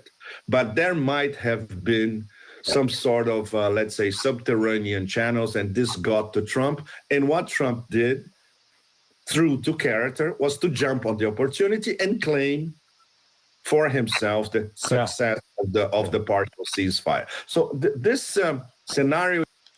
Okay. So that's interesting as a scenario. If there's truth to it, though, okay, it seems to me the Iranians would not have agreed to the condition of a ceasefire where they were not able to hit back when the Israelis violated the ceasefire. They would only have agreed if it was clearly understood that they were going to be free to retaliate. And that's the way things have proceeded with the ceasefire. The Israelis have already violated it a number of times. Each time the Iranians have hit back with retaliation that was fearsome, and destructive. So the ceasefire really isn't a ceasefire in that sense. The Iranians are still getting in very good licks. I think the Israelis are getting in some licks also, but I don't think their licks are anywhere near as good as the Iranian licks. So the question is, why are the Israelis engaging in this exchange and absorbing the greater destruction coming from Iran when they violate the ceasefire? I think the reason is obvious. They're trying to pull Trump in deeper than he already is. As we said before, in connection with the other videos, what Trump was trying to do was to go in to make a clean hit, to grab credit for the ceasefire, but not really to do any more to satisfy his critics, those pressuring him, but not really to get fully engaged in the war because, in line with what Greg had to say, what Colonel McGregor had to say, and what Alistair had to say, Trump really didn't want a war with Iran. Is quite plausible. And the fact that Putin said something yesterday that it's still ringing in my mind. He actually said, and it was quoted by TASS literally, the conflict between Israel and Iran is a thing of the past. Wow. But it's not. He knows that it's not. He knows that everybody knows that it's not. Like you said, this is bold. right? What makes him being so? He knows something that obviously we don't. Yeah. Yeah. So that's exactly what happened between Monday and Tuesday early this week that led to the partial ceasefire, and what was exactly the Russian definitive contribution for the ceasefire, considering, as you correctly pointed out, that Iran was on the way to turn Israel into hell. There's Well, no let's come back to the letter that Arakci carried from the Ayatollah. So I've tried to. So I'm thinking, well, the letter could have said to Putin, "Screw off. We don't want to have any relationship with you." Okay. Exactly. I don't think that's what it said. Definitely, that was the last thing will be on the letter, Larry. Yes. I could only come up with two other options that he would could possibly include. One was, hey, you remember that mutual defense pact you offered us that we turned down? You know what? We thought about it some more, and I think that's a really good idea. And if it's still on the table, we'd like to get back into that. Or three, and these are not necessarily mutually exclusive. We've come to the conclusion that we've been completely betrayed by the IAEA. We've tried to play the Western game. We cooperate. We signed the Non-Proliferation Treaty. We allowed the inspectors, and as a result of that, we've been attacked. And there's not one word of condemnation from that. Therefore, we've taken the decision that we feel we have no alternative but to build a bomb. Right. Larry, it's a mix of 2 and 3, but without the bomb. Okay, let's try to unwrap it. The strategic treaty that first was ratified by the Duma and then by the Majlis in Tehran, there was a gap of 2 months for the Majlis to ratify it. Big mistake. Why did they wait for so long? You know why? Because of the internal conflict in Tehran. Mm-hmm.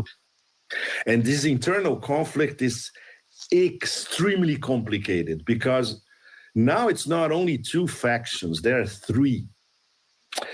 The first one, of course, the circle of Ayatollah Khamenei around himself and the circle, very close circle around him, including, remember that guy that the Israelis said that they had killed? Yeah. He resurfaced on a public square in Tehran. And Ali Shamkhani is really top level. The second, and IRGC. Khamenei, the circle, IRGC. The second is the so-called reformists, Pezeshkian, but especially the brain behind all of that, even if he's not part of the government, Zarif.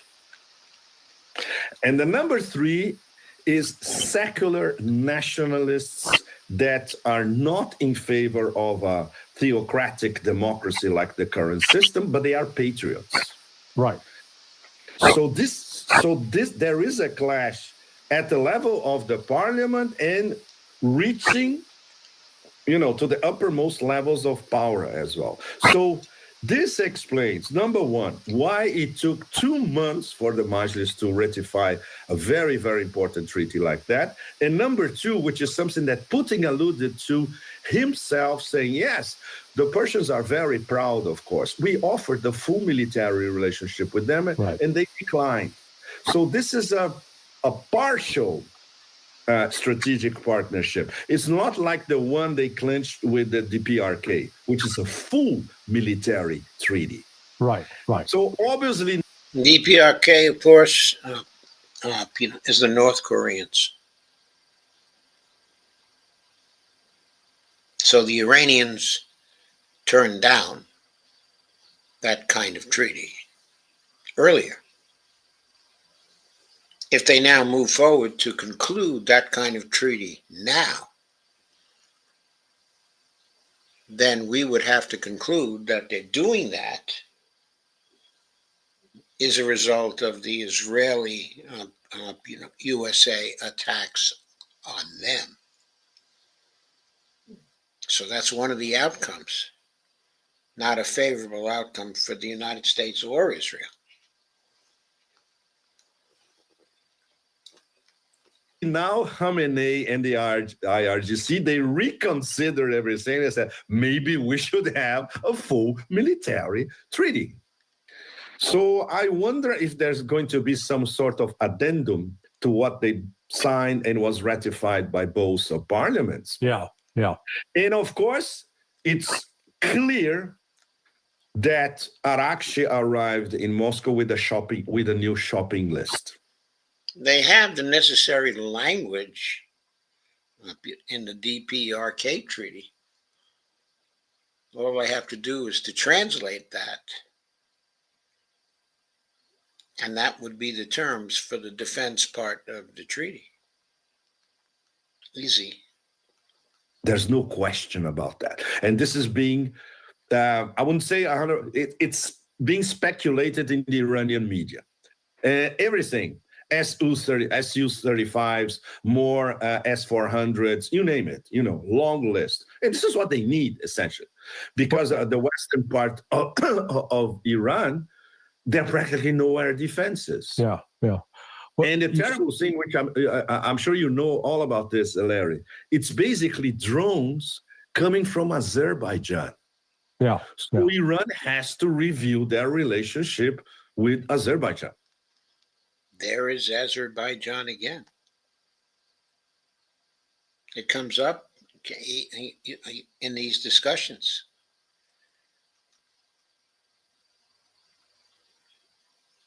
Yesterday. It's very, very dangerous. It was not Israeli jets or Israeli missiles. It was drones launched from Azerbaijan. Yeah. So all this, evolving. And obviously, the relationship between Russia and Iran at a military level will be much, much closer now than it was a few weeks ago. Well, in fact, Andrei Martyanov pointed out that there was one S-400 and one S-300 in Iran. Right. Only one S-400 that we know. Andrei is right. Exactly. It was that. I'm amazed that there was only one S-300. I thought Iran was full of S-300s at least. That's really incredible. So it would be interesting to know what their own defensive systems can do, because they do have air defense systems that they developed domestically and that have been providing at least some defense against the Israeli attacks. The Israeli attacks are getting through, of course. So those defensive systems have not been that successful, but they've provided some protection for the Iranians. The Israelis have not simply had free reign over the skies of Iran. Bushehr. And at Bushehr, exactly. Which, by the way, was attacked. Yeah, I was going to say, did it get attacked? No. No, in fact, it was not Bushehr itself. I think something landed beside Bushehr. Yeah, there was an attack at there's a military airfield about 7 miles away. That was attacked. You're right. The Bushehr power plant complex. The Bushehr power plant was not attacked because it's protected. Yes. So, my thinking, again, I try to be practical about these things. Yes. If I was Iran, I'd immediately go to Russia and say, hey, we want you to have your personnel at every single one of our nuclear facilities, bring the S-400s to protect them, and put the U.S. on notice that any attack on those sites would be an attack on you.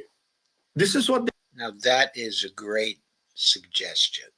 That's a wonderful thing for the Iranians to get very quickly to put off both the Israelis and the United States. It is dangerous, though.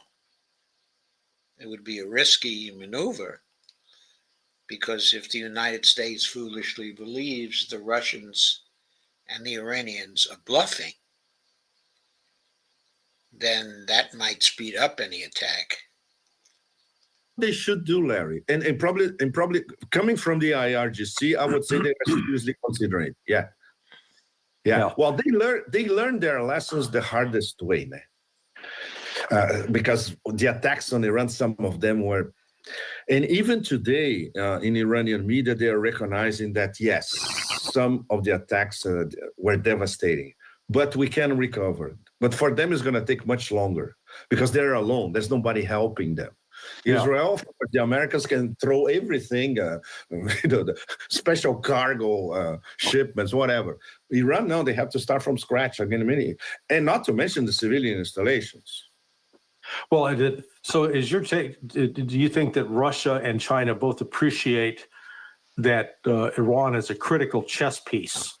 Now, because I've seen, I don't know if you saw the comment by John Helmer. I think it was completely off base, but he insisted that Putin was lying about having offered a defense pact to Iran. Bullshit. I'm sorry. Yeah. This is total bullshit. First of all, because this guy has no access to what really happens in Moscow. I'm really sorry. Yeah. The point is, which I keep emphasizing column after column, this is the hard note of BRICS. It's not India. I chose to call them the new Primakov triangle, RIC, instead of India, Iran, because the three of them are very, very powerful civilization states. They don't hedge their bets, unlike India. They're not sitting on any fence. They don't want to be part of the Western system. They don't want to be a sub-colony of the US or of the West.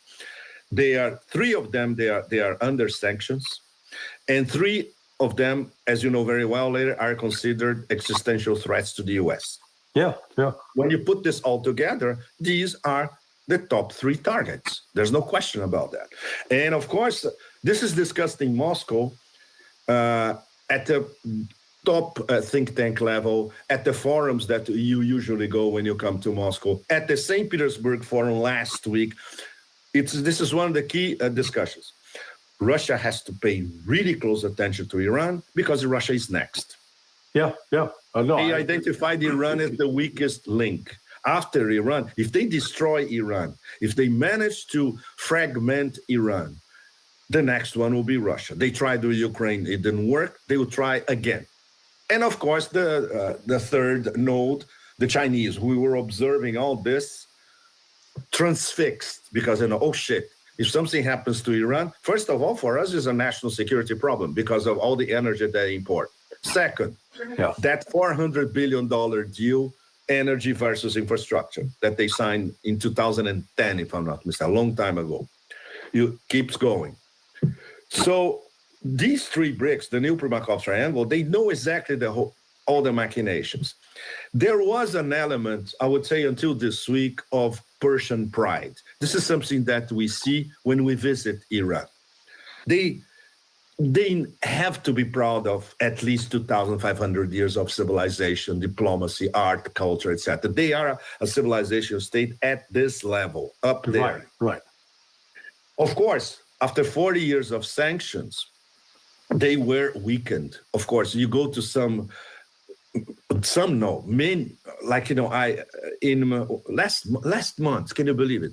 I travel a lot in Iran, from the Caspian to the Persian Gulf, all the way to the Iran-Pakistani border. And when you see the infrastructure in many of these places, it's crumbling. Why? Because it was not renovated in over 40 years.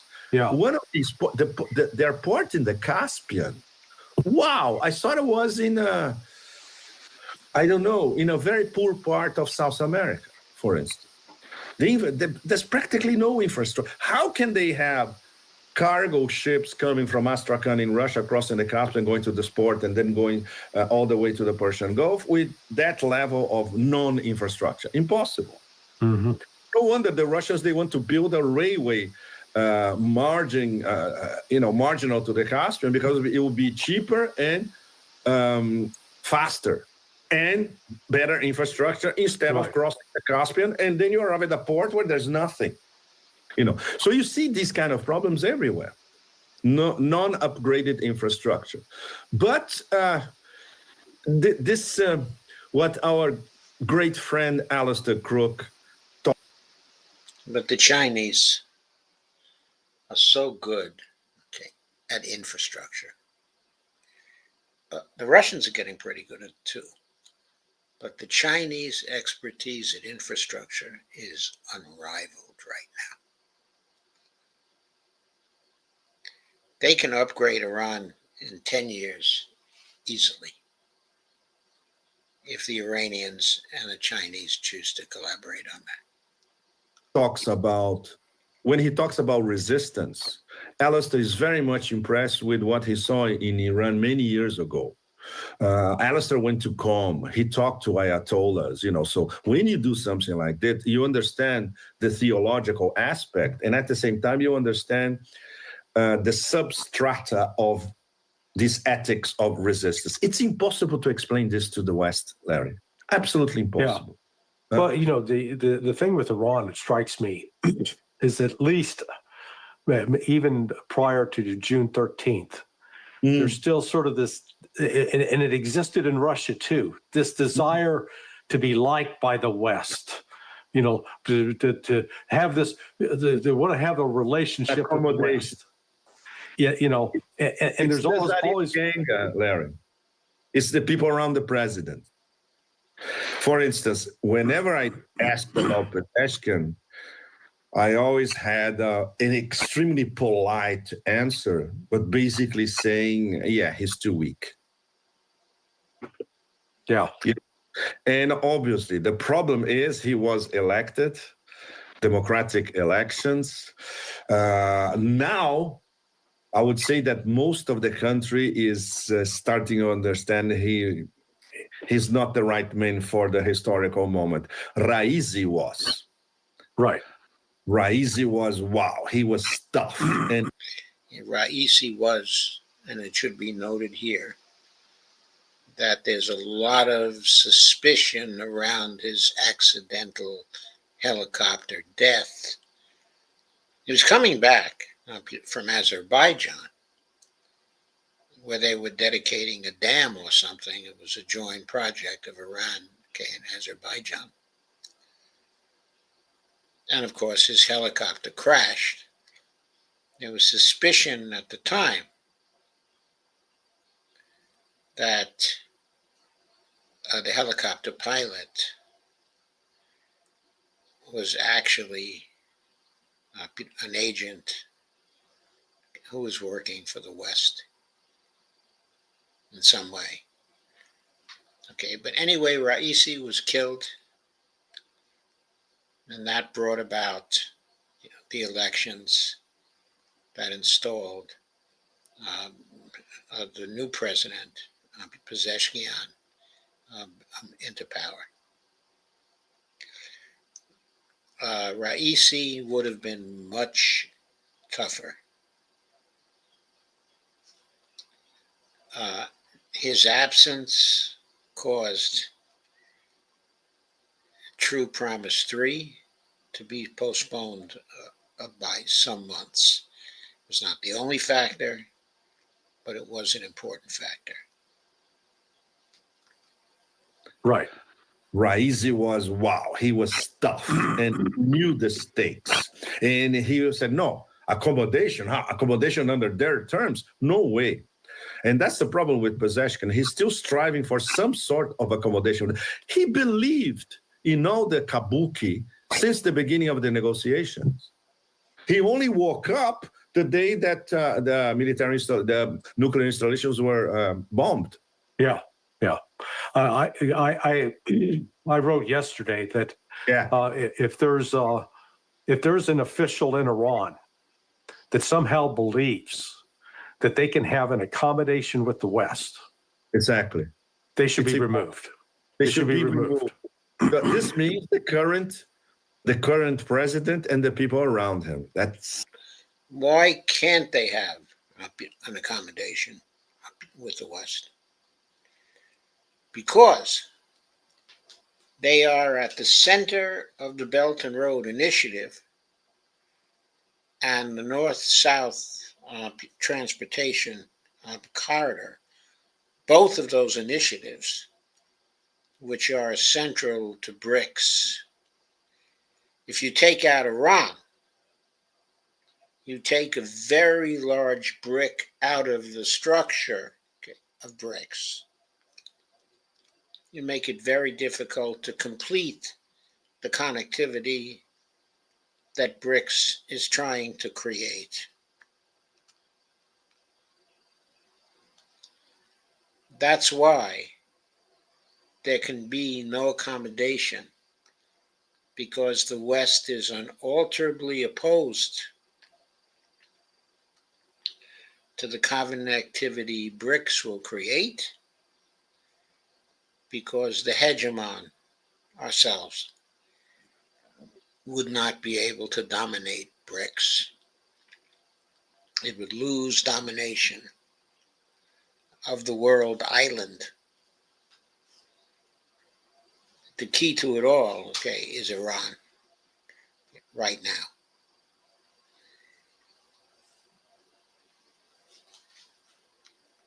That's complicated, and a lot of people in the Majlis.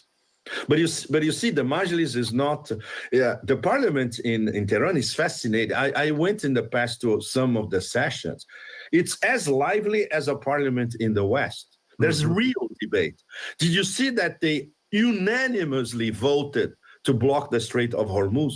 Even the reformists, because they saw this as an attack on Iran, on national unity.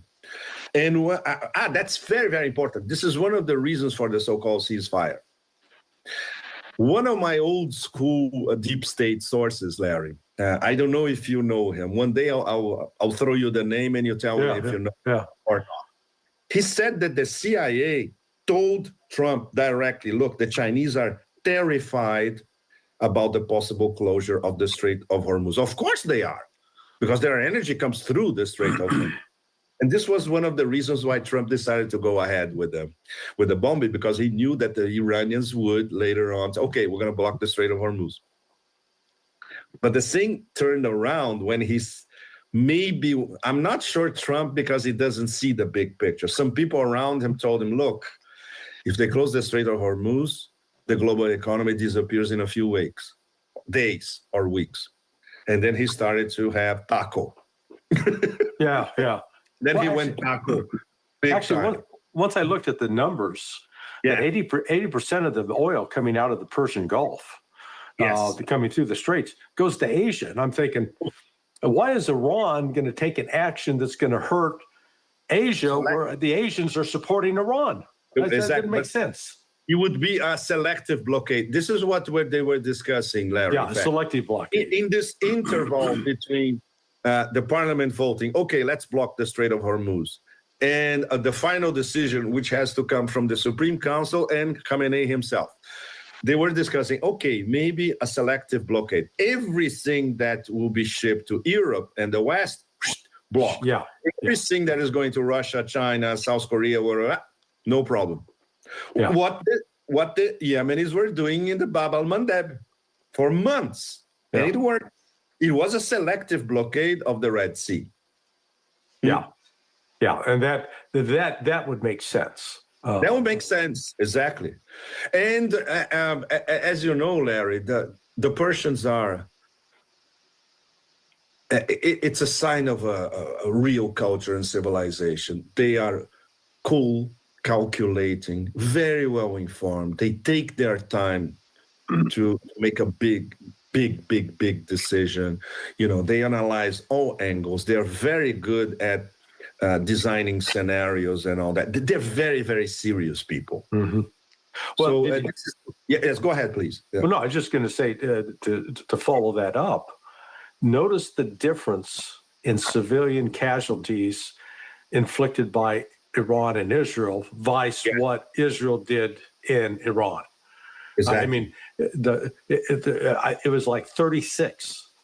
A very small number, relatively for all of the missiles that went off throughout all Israel. Yes, is less than 100 people were killed. Whereas, in Iran, the number was approaching 1,000, I think. And they attacked civilian installations. They attacked civilian apartment buildings. They attacked the. So I commented on that earlier, that according to what has been reported out, there were many more than 100 casualties in Israel. But a lot of the casualties were Mossad people, defense ministry people. They were not civilians. because the Iranians were not attacking civilians. They were to attack civilians deliberately. It might be considered a war crime, though, we did plenty of that in World War II ourselves. But I think the Iranians have moral constraints in the way that they approach war. And we'll hear more about that now in just a few minutes. Iranian equivalent of the BBC, IRIB. We were there. But that is the major building where you have all the major offices. They have an outstanding newsroom, an old school newsroom, 3 enormous connected rooms where they have newsrooms for all their local bulletins, provincial news, etc., international news, the big studios, etc. Can you imagine? It's the equivalent of bombing the BBC or France 2 here, or France International, whatever, or Al Jazeera. It's the same thing. And they do it. Wow, come on. These people, they kill journalists, Larry. We know that. They killed 270-something journalists in Gaza. They kill doctors in hospitals, Well, and now I think the press contacts I did have on that, they've abandoned WhatsApp. And so they've recognized that WhatsApp is a compromised application. Finally. Wow, can you believe that every time many of us, when we travel to West Asia, we see government officials using WhatsApp, and you have to explain to them, please don't do this. Same thing in Iran. A lot of people at governmental level in Iran, they were using WhatsApp until yesterday. It's absurd. It's totally absurd. So where do you think Donald Trump's? So let us stop it here. That's enough, for today. I may come back to this on Saturday because it's such a fascinating interview. Most of the interviews with Pepe proceed usually with, people ask Pepe some questions and he answers them. But with Larry, there's much more back and forth. There's much more conversation. And Larry added very much to this conversation and brought out, I think, the best, in Pepe, in terms of details of the global battle for power between the United States, and BRICS. So I think that was very important. I will now go to your comments about this.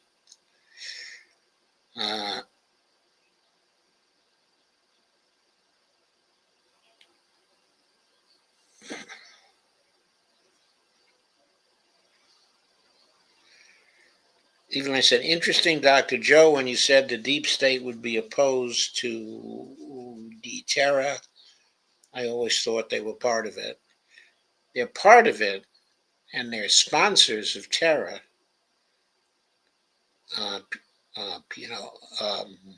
They're sponsors of terror, in other nations.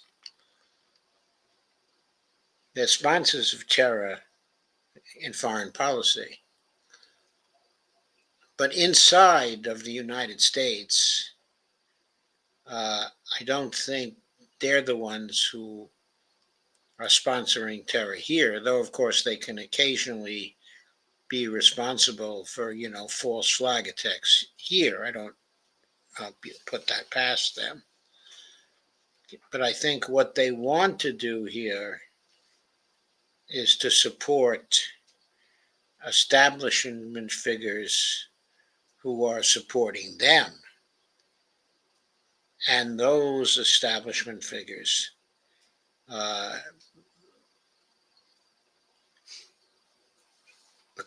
for domestic psyops, but not for actual regime change. Like, for example, I don't think the deep state is supportive of the kind of regime change that Trump is trying to put through. I think the deep state is one of the most formidable enemies that Trump has to overcome. It's not because they're so much in favor of democracy as we consider it.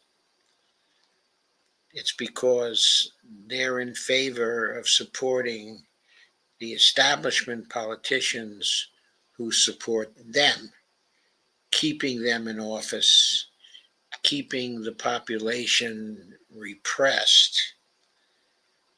They want to strengthen the repression, but they don't want to rock the boat. And domestic terrorism is too risky. Not, of course, domestic psyops.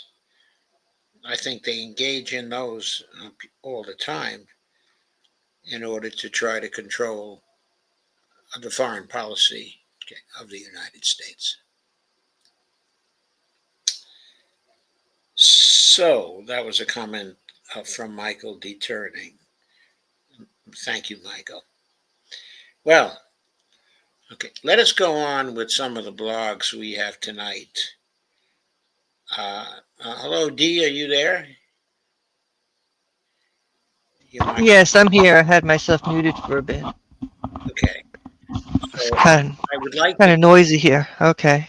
I would like to turn the things over to you for the last two items we have. Okay. Because you haven't had much chance to participate yet. All right. The next post is a very critical one. It's from Larry Johnson, but it's really from somebody else. And it hopes to answer the question of why, at least give us a lot of reasons why the Iranians are acting the way they do.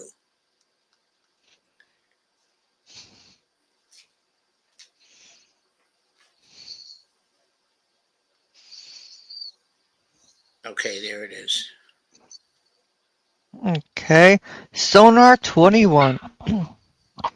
How Islam is governing Iran's response to Israel and the United States. Larry C. Johnson. I have received a couple of very insightful messages from two readers. One is a convert to Islam, and the other is a scholar currently living in Asia. Both wrote to challenge my views that Iran rejected a mutual defense pact with Russia because moderates in Iran still hoped to curry favor with the U.S. After reading their thoughtful, detailed explanations, I think they present a perspective worth considering. Since the establishment of Iran's Islamic Republic in 1979, Iran has not invaded another country. However, Iran was invaded by Iraq with the full encouragement and support of the United States. What's more, what most Americans do not know is that Israel was helping Iran fight Iraq.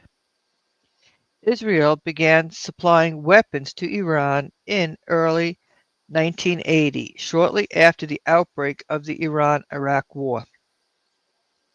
The first documented sale was of tires for the F-4 Phantom fighter jet, which occurred after Iran, unable to secure military equipment from the United States, reached out to Israel through back channels. Substantial and large-scale arms sales began in 1981, including the transfer of significant military equipment such as anti-tank guns, artillery shells, spare parts for tanks and aircraft, and tow missiles as part of what was known as Operation Sea Shell. These sales continued throughout the early 1980s, with Israel's becoming a major supplier of arms to Iran during the conflict. That came to an inglorious end, with the Iran-Contra debacle. Iran suffered significantly as a result of the US-backed Iran-Iraq War. Most credible academic and historical sources estimate that between 500,000 and 750,000 Iranians died. But official Iranian figures are considerably lower, generally in the range of 155,000 to 183,000 for direct military deaths, with some deaths counting up to 183,000 to 184,000 documented fatalities. And Americans wonder why Iranians would shout, "Death to America." Okay, let me add a comment here. I don't know whether the 500,000 to 750,000 figure, okay, is correct. Okay, but if it is correct, then one thing we might compare it to is the fatalities the United States suffered in World War II.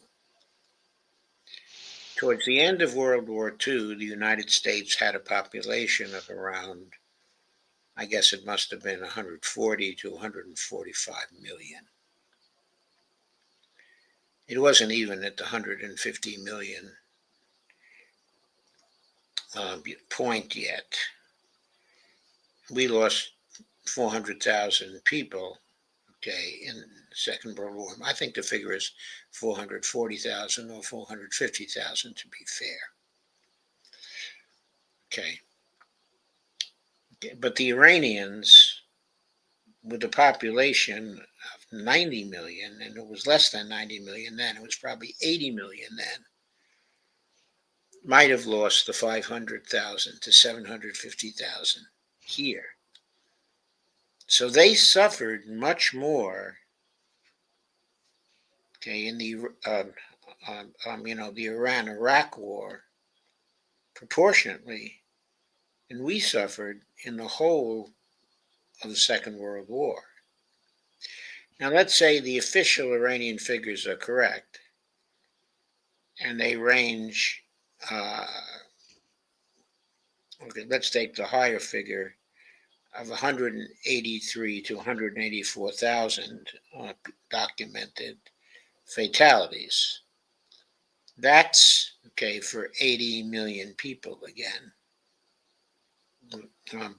something on that order.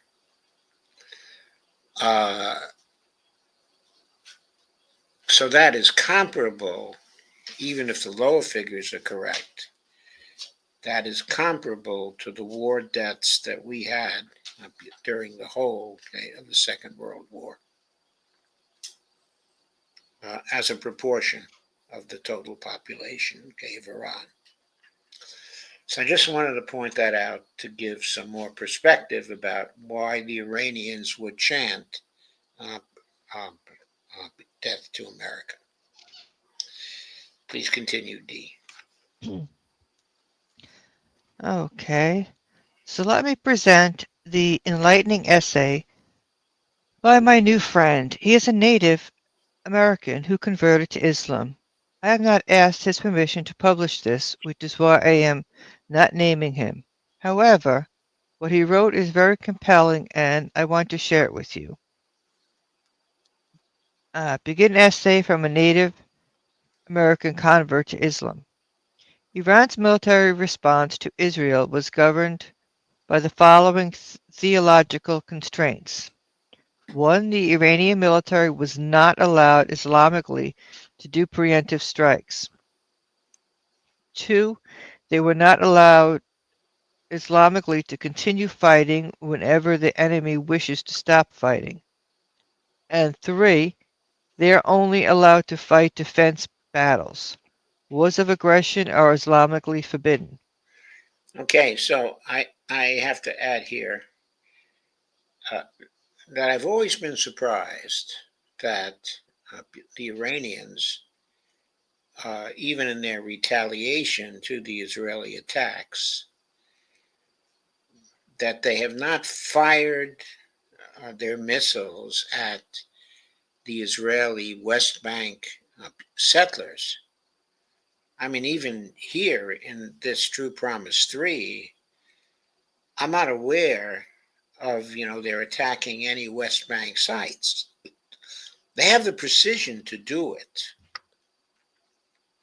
They can attack the West Bank sites of the settlers, full of people who were thoroughly in support of genocide.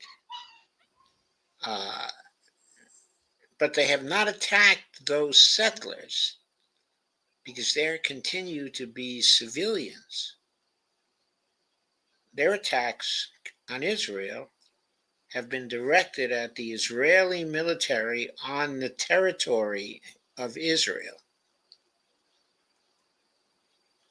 So they're strictly retaliating, following the precepts of international law as they retaliate. That coordinates with step 3 here. They're only allowed to fight defense battles. Wars of aggression are Islamically forbidden. Please go on, Dee. Okay. I will also add that 4. Harming innocent men, women, and children during times of war is forbidden, and caution must be strictly adhered to. Although I mentioned these truths, I was negligent in presenting the corresponding evidence to my statements, and God willing, this brief email will rectify that. Now then, I would like to begin this email by mentioning a verse from the Holy Quran in which it says, quote, "Verily those who believe and those who are Jews and Christians and Sabians, whoever believes in Allah and the last day and is a doer of good, then for them their reward is with their Lord, and no fear shall be upon them, nor shall they grieve." The reason I quoted this verse is because it refutes the false notion put forth by Benjamin Netanyahu and others that Iranians and or any other Muslims for that matter are anti-Semites. This is obviously an absurd notion. The issue between Iran and Israel has little to do with Islam versus Judaism, but more to do with oppression and opposing it. It is mentioned in the Holy Bible, quote, "Learn to do good, seek justice, correct oppression, bring justice to the fatherless, plead the widow's cause." And Jesus, Hang on a second. Okay. So this is from the um, book of Isaiah. 1:17. That is the Hebrew Bible. mhm, it seems to be ignored. Seems to be ignored. Yes. Seems to be ignored by the modern representatives of the Hebrews, Yes. specifically the Israelis, Mhm, who are doing the opposite. It raises the question of whether they are really Jewish. mhm. Please go on. And Jesus, peace be upon him, said, quote, "He has sent me to proclaim liberty to the captives and recovering of sight of the blind, to set liberty those who are oppressed." Luke 4:18. Based upon what I just quoted above, in addition to common sense, it is incumbent upon not only the Muslims, but also the Christians to oppose oppression, no matter who the oppressor is, and to help the oppressed, no matter who the oppressed are. Furthermore, I don't think I need to emphasize the fact that Iranian and Yemeni, quote, Shiites are the only Muslim nations helping their, quote, Sunni brothers and sisters, i.e., the Palestinians. The question could be asked, were Where are the other Sunni nations? Also, the above verse of the Holy Quran exemplifies the quote real view that Islam has on other divine religions. I don't think I need to explain the verse, nor is there any issues with its context. It's very clear how Islam views Christianity and Judaism, and it is not with hostility. In any case, before I continue, God willing, I would like to quickly mention that I am not Iranian, I am American. In fact, I am Native American. My maternal grandfather was full-blooded Cherokee, and my maternal grandmother was a Cherokee Caucasian mix from the North Carolina, Tennessee area. On my paternal side, my grandparents were African American with a heavy dose of Cherokee, as well from the Alabama area. Although my mother was born in North Carolina, I was born and raised in upstate New York, in a suburban town called Spring Valley in Rockland County, about 25 minutes outside of New York City. With that being said, due to my facial features and my name change in 2005, not to mention the fact that I am easily identifiable as Muslim, due to my wardrobe choices, many consider me a foreigner. I embraced Islam in 1999 and was initially a part of the excuse me, the radical Salafi sect of Islam until I converted to Shia Islam in 2005. As of yet, I have not had the privilege or honor to study abroad in Qom, Iran, or Najaf, Iraq, but by the grace of God, I spent time in a seminary here in the States, and I was also honored with being personally tutored by several renowned mid-level scholars, some of which were and still are teachers in Qom and Najaf. First, I would like to expound a bit on the concept of Wilayatul Faiq and the role of the supreme leader. No matter what the quote educated dummies may say, the role of Ayatollah Khamenei is simple. His job is to ensure that whatever the government of Iran does, whether domestic or foreign, in peacetime or war, does not contradict or undermine in any way, shape, or form the Islamic morals and codes of ethics. This is why the Iranian military has been considered weak, and this is why certain bills, etc., take so long to pass, because they have to abide by the Islamic code of ethics. Obviously, a large majority of Iranians are not very religious, to say the least, and would prefer a more Western standard. In simple terms, the Iranian army has to play fair, whereas its opponents are known for cheating. Everything that the Iranians do or don't do has a definite precedent in Islamic history, unbeknownst to the Western world. I mentioned to you that the Iranians are not allowed to continue fighting when their opponents have stopped, even if they are on the verge of victory. It is written in the Holy Quran. Quote, fight in the way of Allah those who fight you, but do not exceed the limits. Surely Allah does not like those who exceed the limits. Quran 2:190. This verse also makes it clear that retaliations must be proportional, and blowing up a city block in order to kill one person is most certainly unacceptable and forbidden.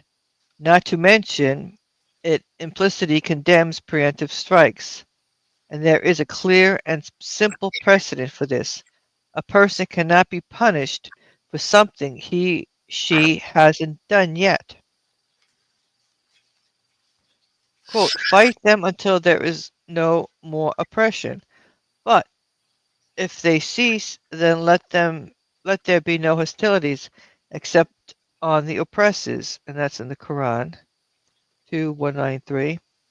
This particular verse makes it clear that when the enemy stops fighting, you must also stop fighting. Furthermore, the Holy Prophet Muhammad explicitly commanded his followers to never harm innocent men, women, and children during warfare.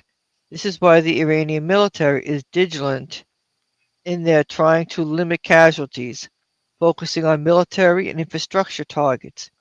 The Iranians, although hated by the West, are displaying honor on the battlefield. The saying that, quote, all is fair in love and war is an incorrect statement with the Iranians, the Muslims. There are rules of engagement, not just militarily, but also ethically and morally. The Holy Prophet Muhammad said, quote, the strong man isn't the one who could conquer the people. The strong man is he who can conquer himself. Mr. Johnson, this is the month of Muharram, which is a very important month in Islamic history for Shiite Muslims. And to make a long story short, Prophet Muhammad's grandson, Imam Hussein, was denied water for 3 days in the blazing desert. A Muslim could never deny anyone water or stop their water flow, no matter if they are staunch enemies. This would be horrendous. The reason that I am telling you this is because this is a reality that is hidden from mainstream media. They are viewing honorable traits as weaknesses and higher morals and ethics as stupidity. A country being considered, quote, weak because it is trying to balance modern warfare with a higher level of morals and ethics.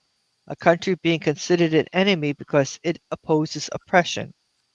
And although I keep referring to the Iranians, these are Islamic morals and ethics that all Muslims should be upholding. Furthermore, even when it comes to Russia, China, and their relationship with Iran, there is also precedent in Islamic morals and ethics.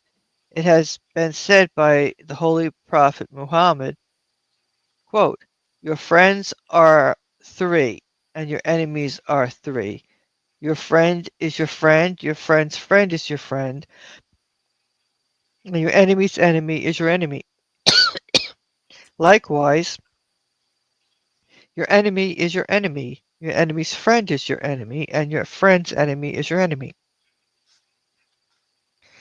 It is very advantageous for you, for me, and for everyone that you add to your arsenal of information a bit more understanding of the Islamic thought process, especially here in America where Islamophobia is increasing rapidly and running rampant. On another note, Bibi Netanyahu once mentioned that he would like to follow the Libyan model when dealing with Iran. Perhaps you are familiar with him saying this. Excuse me. I would like to ask you this. Is it safe to say, or am I completely delusional, that the unquote model that the Israelis have adopted in the systematic oppression of the Palestinians is based upon the quote Native American model that was used to deal with my ancestors, i.e., the Native Americans? From my perspective, the operations are identical. Israelis received a modest parcel of land in Palestine and ultimately took over the entire state and relocated the Palestinians to a small enclosed area, i.e. Gaza. Similarly, the colonials acquired a modest parcel of land from the Native Americans and ultimately took over the entire state and relocated the Indians to a small enclosed area, i.e. reservations. whereas Palestinians were oppressed and fought back and continue this fight today. The Indians were made complacent through alcohol and gambling. If what I mention is actually true, and whoa, Sorry. you went too fast there. Sorry. If what I mention is actually true, and there is definite connection, that it would be more understandable as to why many Americans turn a blind eye to the plight of the Palestinians. Excuse me. Because if they condemn it, then they will have to condemn what they did to the Native Americans here. In any case, I hope that at least one thing that I mentioned gave you a personal better understanding of the Iranian Islamic thought process, which will resonate with your audience. Some of what I have mentioned has been noticed but not explained as I have explained it, and some of what I have mentioned will become clear later on. As far as the Iranian people are concerned, they are generally very patriotic, but the people that have the taste of Islam and the Islamic Republic in general is slowly dissipating, I am ashamed to say. I hope that when you put all the espionage aside, all of the military aspects aside, all of the nuclear issues aside, all of the realigning of alliances aside, that you can see a nation that wasn't bent on world domination, a nation that wasn't trying to control the precious materials of other countries and rape, pillage, and plunder them.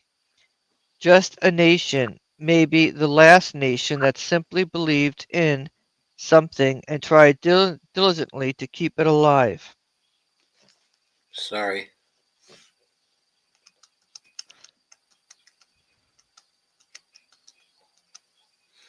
Oh, there it is. Let me see. Okay, here. No, you Okay. started at I. I.e., Yeah. be conscious of God. Just for the record, all of the terrorist groups were, are, quote, Sunni, and many were supported and trained by the United States. Hezbollah, Hamas, and Ansarallah were only trying to defend the Palestinians. Imagine an old lady getting mugged, and when a stranger comes to her rescue, he is considered the quote the bad guy and called a terrorist. What a world we live in.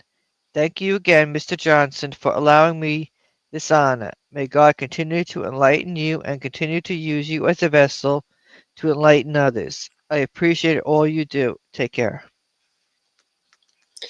That was very good. I thought that was very good, a very interesting perspective. And while I don't believe that all the Iranians, all the Shias, in Iran, do act, in that way, but I think the general orientation Hmm.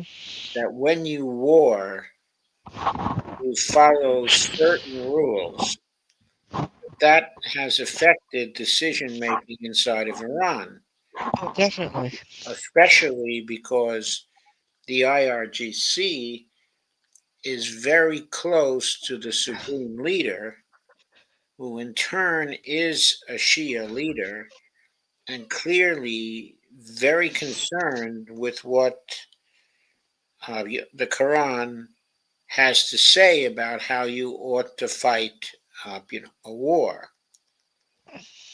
Okay, so when the military decision makers inside of Iran are making a decisions about how they should attack and how comprehensive their attack should be and what their targets ought to be. I think that the theocrats, particularly the supreme leader inside of Iran, has some input into that particular targeting process, not the specifics, but the general rules for how the targeting and how the war is to take place. And I think this explains why the Iranians sometimes seem to be very restrained in how they pursue the war, why they seem primarily to concentrate only on the military targets, okay, and the economic targets that are very important in, keeping the economy and the military action alive. They seem to concentrate only on those, and they're not going after the people who are their worst enemies, specifically the Israeli civilians, the settlers, who have changed the whole political orientation of Israel over a period of time. If you wanted to look at a segment of the Israeli population that was most responsible for the genocide, a lot of those people live in the West Bank and not living in Israel at all. Moreover, the West Bankers are beginning to conduct their own version of a genocide. Not beginning, they've been doing it for some time, in the West Bank. Certainly encouraging an ethnic cleansing process inside of the West Bank. And yet, the Iranians are not even attempting to attack them, or their missiles thus far are targeted at the Israeli capability to make war on the Iranians themselves, and other nations. To some degree, they've been targeting the capability to make war on the Gazans, but even there, probably not to the extent, that I would like. And maybe that's because of the war ethic that they are following. Anyway, I thought it was interesting to think about that, and that's why I included, this article, in the show tonight. Now, there's a final article to go through. It's a very important article. It's one from Pepe Escobar. Would you like to do that article? Sure. LD, since I've done most of the commentary in the show so far.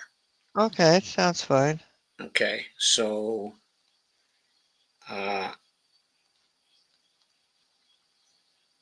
will share the screen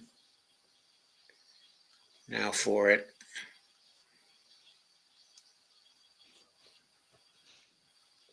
Okay. Okay, please go ahead. Okay. The angel of history as a symbol of resistance. Pepe Escobar, June 30th, 2025. The unforgiving war will be long and bloody. Yet the angel of history seems to have caught a second wind.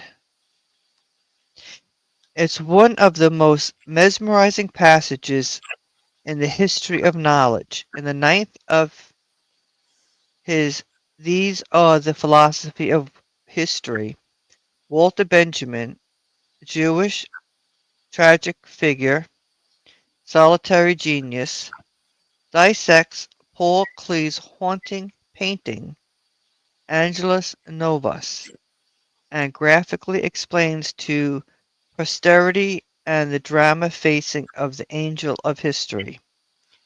Quote, his face is turned toward the past, where we perceive a chain of events. He sees one single catastrophe which keeps piling wreckage and hurls it in front of his feet. The angel would like to stay, awaken the dead, and make whole what has been smashed.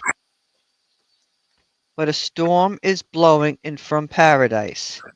It has got caught in its wings with such violence that the angel can no longer close them. The storm propels them into a future to which his back is turned, whilst the pile of debris before him goes even higher. This storm is what has been called progress.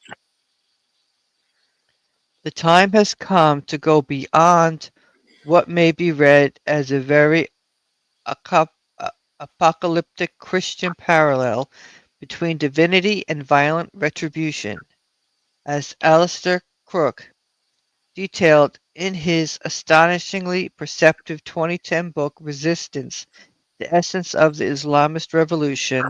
It was the need to restrain the furies of, quote, divinely inspired violence that led Hobbes to conceptualize Leviathan, where he called for a social contract between the individual and a necessarily strong, implacable government. Moreover, it was the Hobbesian version of a social contract that laid the basis for John Locke to assert a dubious, quote, natural goodness of humanity, complete with a very private, quote, pursuit of happiness, and the general welfare gleefully coalescing via the the work of an invincible hand. This fallacy, fairy tale shaped Western thought for over the next 300 years. Now it's a completely different ballgame. We have been prisoners of Hobbes and Locke for too long. Such a seductive pole dancing of legitimacy around which the Western conceived nation states grouped to protect and legitimize themselves and their plunder of the rest of the world. Lately, the contemporary specter of, quote, divine violence was marked to everyone from Africa to Asia as armed Islamist resistance. But now this mask has also fallen. The, quote, new Syria shows to everyone how Al Qaeda are us and always was. Shelter from the ultimate storm. The time has also come to reevaluate the plight of the angel of history. No, he is not transfixed by, quote, divine rage. That's actually quite man made. Meanwhile, what continues to propel him forward, even as he casts his eyes to the past, quote, the backward half look over the shoulder towards the primitive terror. In T.S. Eliot's striking image is the wind of secular, Darwinism, tech, quote, progress, a single unified catastrophe, much more than a chain of historical events. Yes, he continues to contemplate the tragedy. He barely wants to awaken humanity to the extent of the disaster. But the rush of now tech, progress, AI tinged, inevitably sweeps him away. The global south now seems to have a crystal clear perspective of the new contours of the catastrophe laid at the feet of the angel of history. The top two contemporary agents of the catastrophe have been fully identified. A psychopathological genocidal death cult composed by elements of a self-appointed chosen tribe, and the post-historical elites of a dwindling empire. A deadly embrace if there ever was one. Yet now they have met an immovably symbol of resistance, and they had to back off, to the astonishment of the angel of history himself. Iran's supreme leader, Ayatollah Khamenei, laid it all out in a few sentences. Quote, the key point I wish to emphasize in my speech is that in one of his remarks, the President of the United States declared that Iran must surrender. Surrender. The issue isn't about enrichment or the nuclear industry anymore. It's about Iran surrendering. This is the voice of an ancient civilization state, in contrast to postmodern, out of the control barbarism. Quote, our cultural and civilizational wealth is 100 times greater than that of the US and other similar countries. The Iranian nation is noble and will remain noble.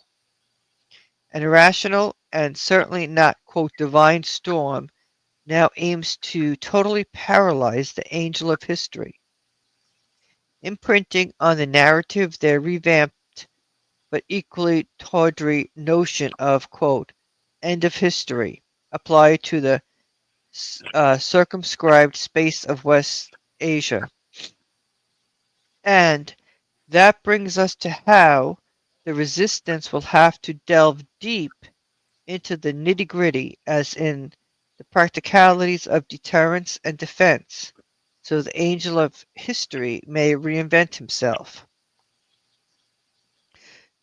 Cut to the Yemeni army forces. This bastion of rectitude, a military organization guided by spiritual power, quote, the U.S. and Zionist entities ceasefire agreement with Iran highlights that military force is the only language they understand.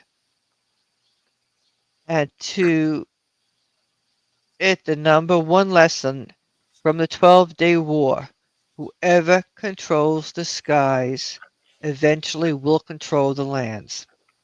Iran's leadership, as the fulcrum of resistance, has some serious decisions to make. The most important on the quote language issue, as framed by the Houthis, is to trust Russia to help it set up a comprehensive, multi-layered offense-defense system, complete with hardware, combat and control centers, long-range radar stations, electronic warfare equipment, and badass jet fighters. Oops, sorry. Wow. Okay, it's back. Okay. As Kremlin spokesman Dmitry Peskov made it quite clear ahead of the meeting 1 week ago between President Putin and Iranian Foreign Minister Argashi, it all depends on what Iran needs right now. They need serious backup. The Majlis, Iran's parliament, delayed for over a month the ratification of the Comprehensive Strategic Partnership signed with Russia after the Duma approved it in late May. That includes weapon sales, military interconnection, and deep intel exchange, even if it does not apply a full military alliance. Previous Iranian President Ibrahim Raisi clearly saw the big picture. He went full, quote, look east, as in Eurasia integration. The current meek Pezeskian presidency attempted a, quote, look west, naively trusting that the empire of chaos would actually practice diplomacy. They were in for a rude awakening. The unforgiving war will be long and bloody. This is just the beginning, current pause included, yet the angel of history seems to have caught a second wind. Looks like his warnings about the catastrophe were finally understood by the overwhelming majority of the global south. As we sift through the accumulated debris, resistance is at hand, sheltering us from the ultimate storm. So I have a couple of questions. Is there any person who is the angel, okay, of history? Well, not really, but sometimes when you read this piece, okay, I had the feeling that Pepe Escobar considers himself to be the angel, okay, of history. And I thought that was kind of funny. Okay, then the second thing, that I want to say about this is that in a lot of things Pepe has said, uh,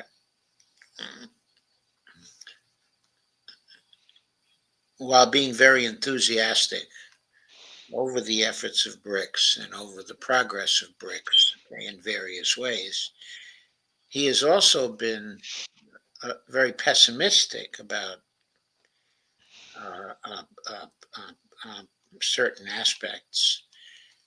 But here in the final paragraph, he says, the unforgiving war will be long and bloody. This is just the beginning, current pause included. Yet the angel of history seems to have caught a second wind. Looks like his warnings, his being Pepe's warnings, about the catastrophe were finally understood by the overwhelming majority of the global South. Sometimes you get the impression that Pepe is writing for the global South and on behalf of the global South. And the final sentence, as we sift through the accumulated debris, resistance is at hand, sheltering us from the ultimate storm. Mm-hmm. Where is the resistance coming from? We saw it in the various articles of this show. It is coming from the IRC, from the Russia, Iran, China combination. The new combination, which is at the center, okay, of BRICS, and which will be at the center, okay, in the coming years, provided, of course, uh, this resistance proves to be successful. The Russians and Chinese are mobilizing now to uh, uh, to give Iran weapon sales, a military interconnection, and deep exchange, okay, of intel. That is what Iran needs right now. It needs the S-500 systems. Okay, it needs to have a comprehensive, okay, multi-layered offense-defense system. This is a quote from Pepe, complete with hardware, combat and control centers, long-range radar stations, also electronic warfare equipment, and badass jet fighters. Mm-hmm. Between the Russians and the Chinese, they can supply all those things to the Iranians. If they do it in short order over the next 2 or 3 months, I think the Iranians will be able to sustain themselves and defend themselves against the attacks of both the Israelis and the United States. I'm not sure how comprehensive the attacks from the United States will be, because I do believe, based on the analyses we've gone over tonight and in our previous streams, I do believe that Donald Trump really doesn't want a war with Iran. That he is being pushed into one. If he resists by doing largely symbolic things over the next 2 or 3 months. Then he will be giving the RIC combination the time it needs to get a comprehensive multi-layered offense-defense system, complete with hardware, combat and control centers, long-range radar stations, electronic warfare equipment, and badass jet fighters to Iran. And after that is done, and after that is integrated with a huge stock of Iranian missiles and drones, then it will be Katie bar the door, because there will be no chance for the United States and Israel to have regime change inside of Iran. Mm-hmm. And if the Iranians and their regime survive in this coming war, then they will win. All they need to do to win is to survive. Mm-hmm. So that is what we're looking at over the next 2 or 3 months. If they do survive, then I think the integration of Eurasia, being led by the Russians and the Chinese, joining the Iranians now, I don't think that integration will be stopped. And it will command then the future of the multipolar world that we see emerging right now. Okay. So let's check for any final comments. Dee, do you have any final comments No, I'm fine. to offer? Okay. We don't have any comments from the group. The last comment seems to be from Michael D. Turding. So we are now in a position to say goodnight. We have now reached our peak of attendance, I think. We are at 59 people, so that is pretty fair. Oh, I just want to add, I just thought too. That article described the patients, not the patient, but how when we were examining Iran, throughout the months with things, and would be saying, oh, they about acting more forcefully, acting more, or even with reacting. When are they going to react? When are they going to react? React. It puts things together.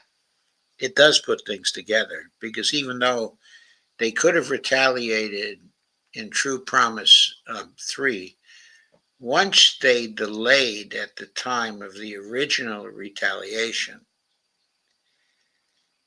and there were no further attacks by the Israelis for some time after that, then they were in the position of having to attack when their opponent had ceased, its fighting. So they were in that kind of moral position.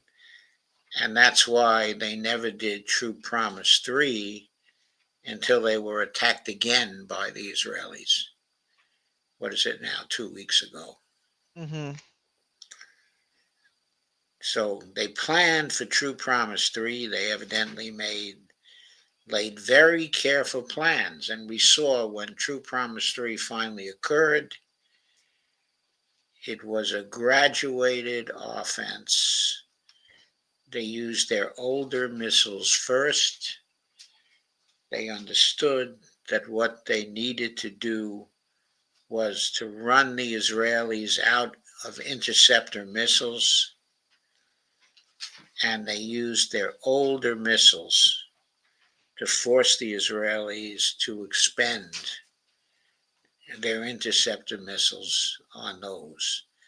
And then as the days wore on, they started attacking with their most capable offensive missiles. Mm-hmm. More and more capable as time went on. In fact, they even used the Shar missile on one occasion, which I believe is their most advanced missile, okay, at this time. But they seem to be unveiling new missiles as they go. Yes. And each one is more sophisticated and more devastating, than the previous one. I still don't know if they've shown us their best stuff as yet. That might still be to come. But I agree with Larry and Pepe that they had only 2 or 3 weeks to go to get a total victory over the Israelis.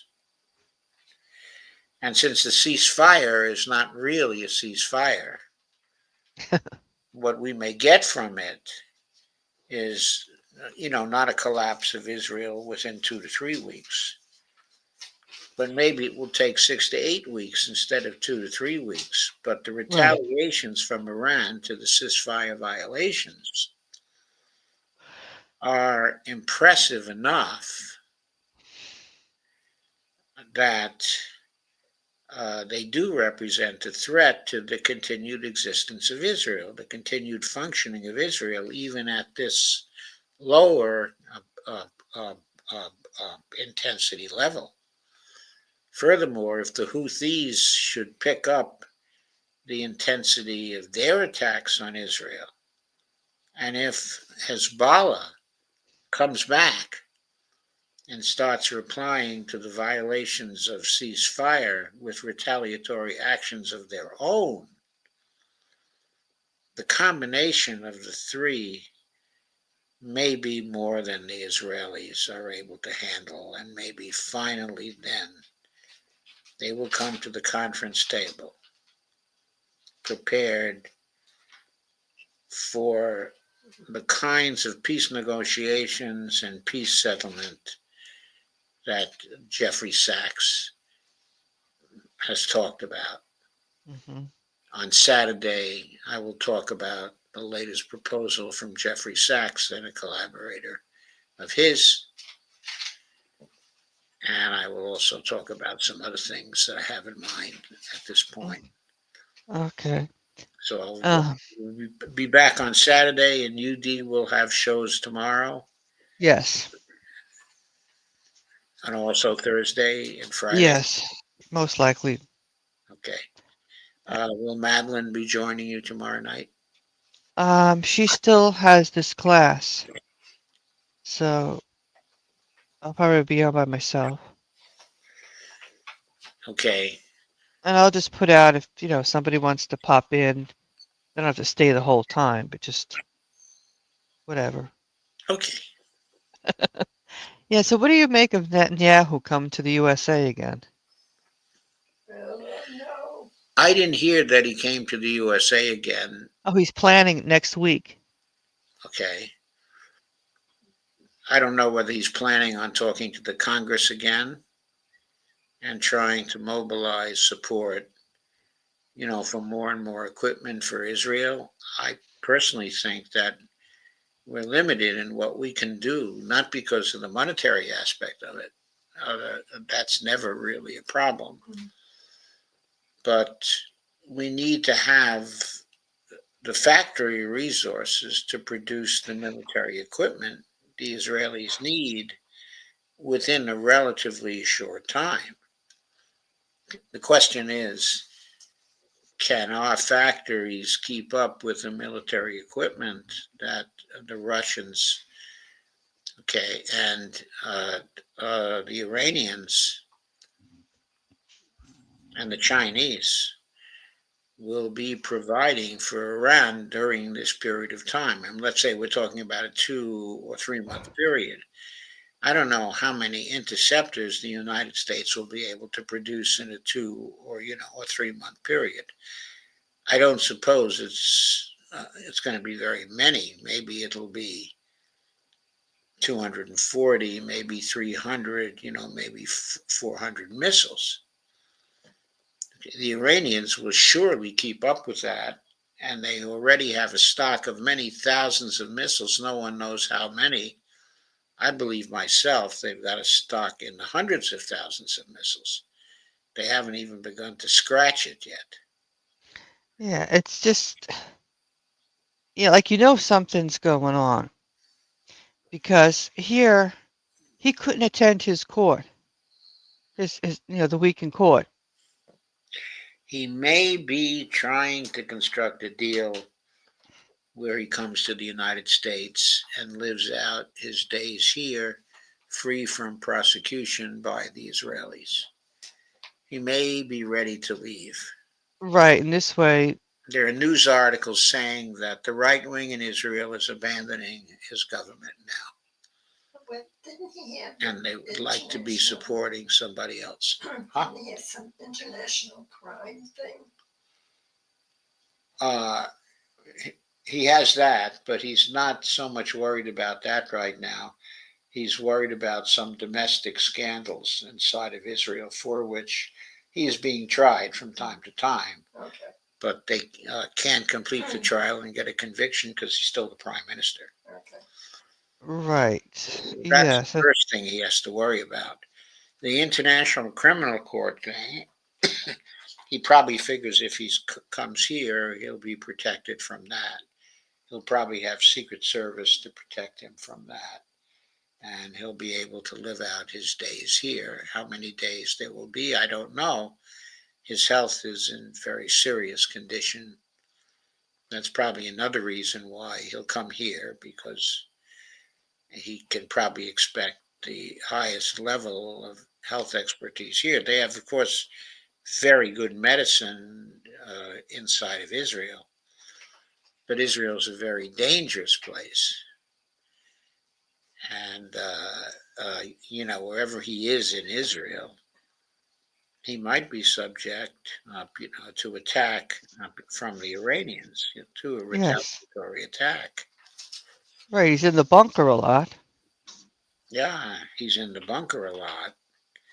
And if the Iranians find out where that bunker is, they have missiles now that can penetrate that particular bunker. A number of reports over the last few days have claimed that he's been wounded, he's in a coma. I know, it's a lot of hit. There's a lot of that kind of thing circulating around. I don't know how true any of it is, but it suggests, the Iranians are getting closer. Mm-hmm. And after he is threatened, the lives of the Iranian leaders themselves, I think they would think that they were within their rights and consistent, with Islamic ethics to reach him first before he reaches them. Mm-hmm. That makes sense. Especially since they're part of an ongoing war, right now. Mm-hmm. And and then he has the population that has grown more with wanting the end of the war and the hostage release. And yes, more of his population certainly want that, but there's still a huge part of his population who seems to want most to complete the genocide. I know it's disgusting. Yes. So that gets him out of that whole situation. And basically, you're looking at a civil war there. You're looking at, he gets out and, they're just going to have to, figure out who's going to lead. That's going to be a big issue. Some people are saying, which gets me sick, they talk about Smotrich. Yes, I think they would be turning the wrong way. I think maybe they want to go back to some of the old leaders. They should, but you got that Um, crazy crowd that's destroying the country. yeah, but go away from the crazy crowd, okay, and go back to Barack. I think Hmm he's still alive, and I think he has sense enough to pursue two states now and to get an agreement which allows Israel to continue to exist hmm and allows the Palestinians a state as well. It would be expensive for the Israelis. I think they're going to have to trade some territory. And Jeffrey Sachs was saying today um, that if Trump would pursue that angle of a Palestinian state, that would be huge when it comes to be seen as somebody, with peace. And globally, it would be a huge success. And he could probably bring the Saudis along. Yes. What he would probably do, okay, is to negotiate Hamas leaving the government, okay, at least at the start, putting in some version of the Palestinian Authority, but maybe with entirely new leaders. Yeah, there'd have to be new leaders, the leaders that actually care about the population. Yeah, leaders that are not so corrupt Right. or corrupt, um, um, um, at all. And I think there would have to be some way for some of the Hamas leaders to be integrated into the PLO Mm-hmm.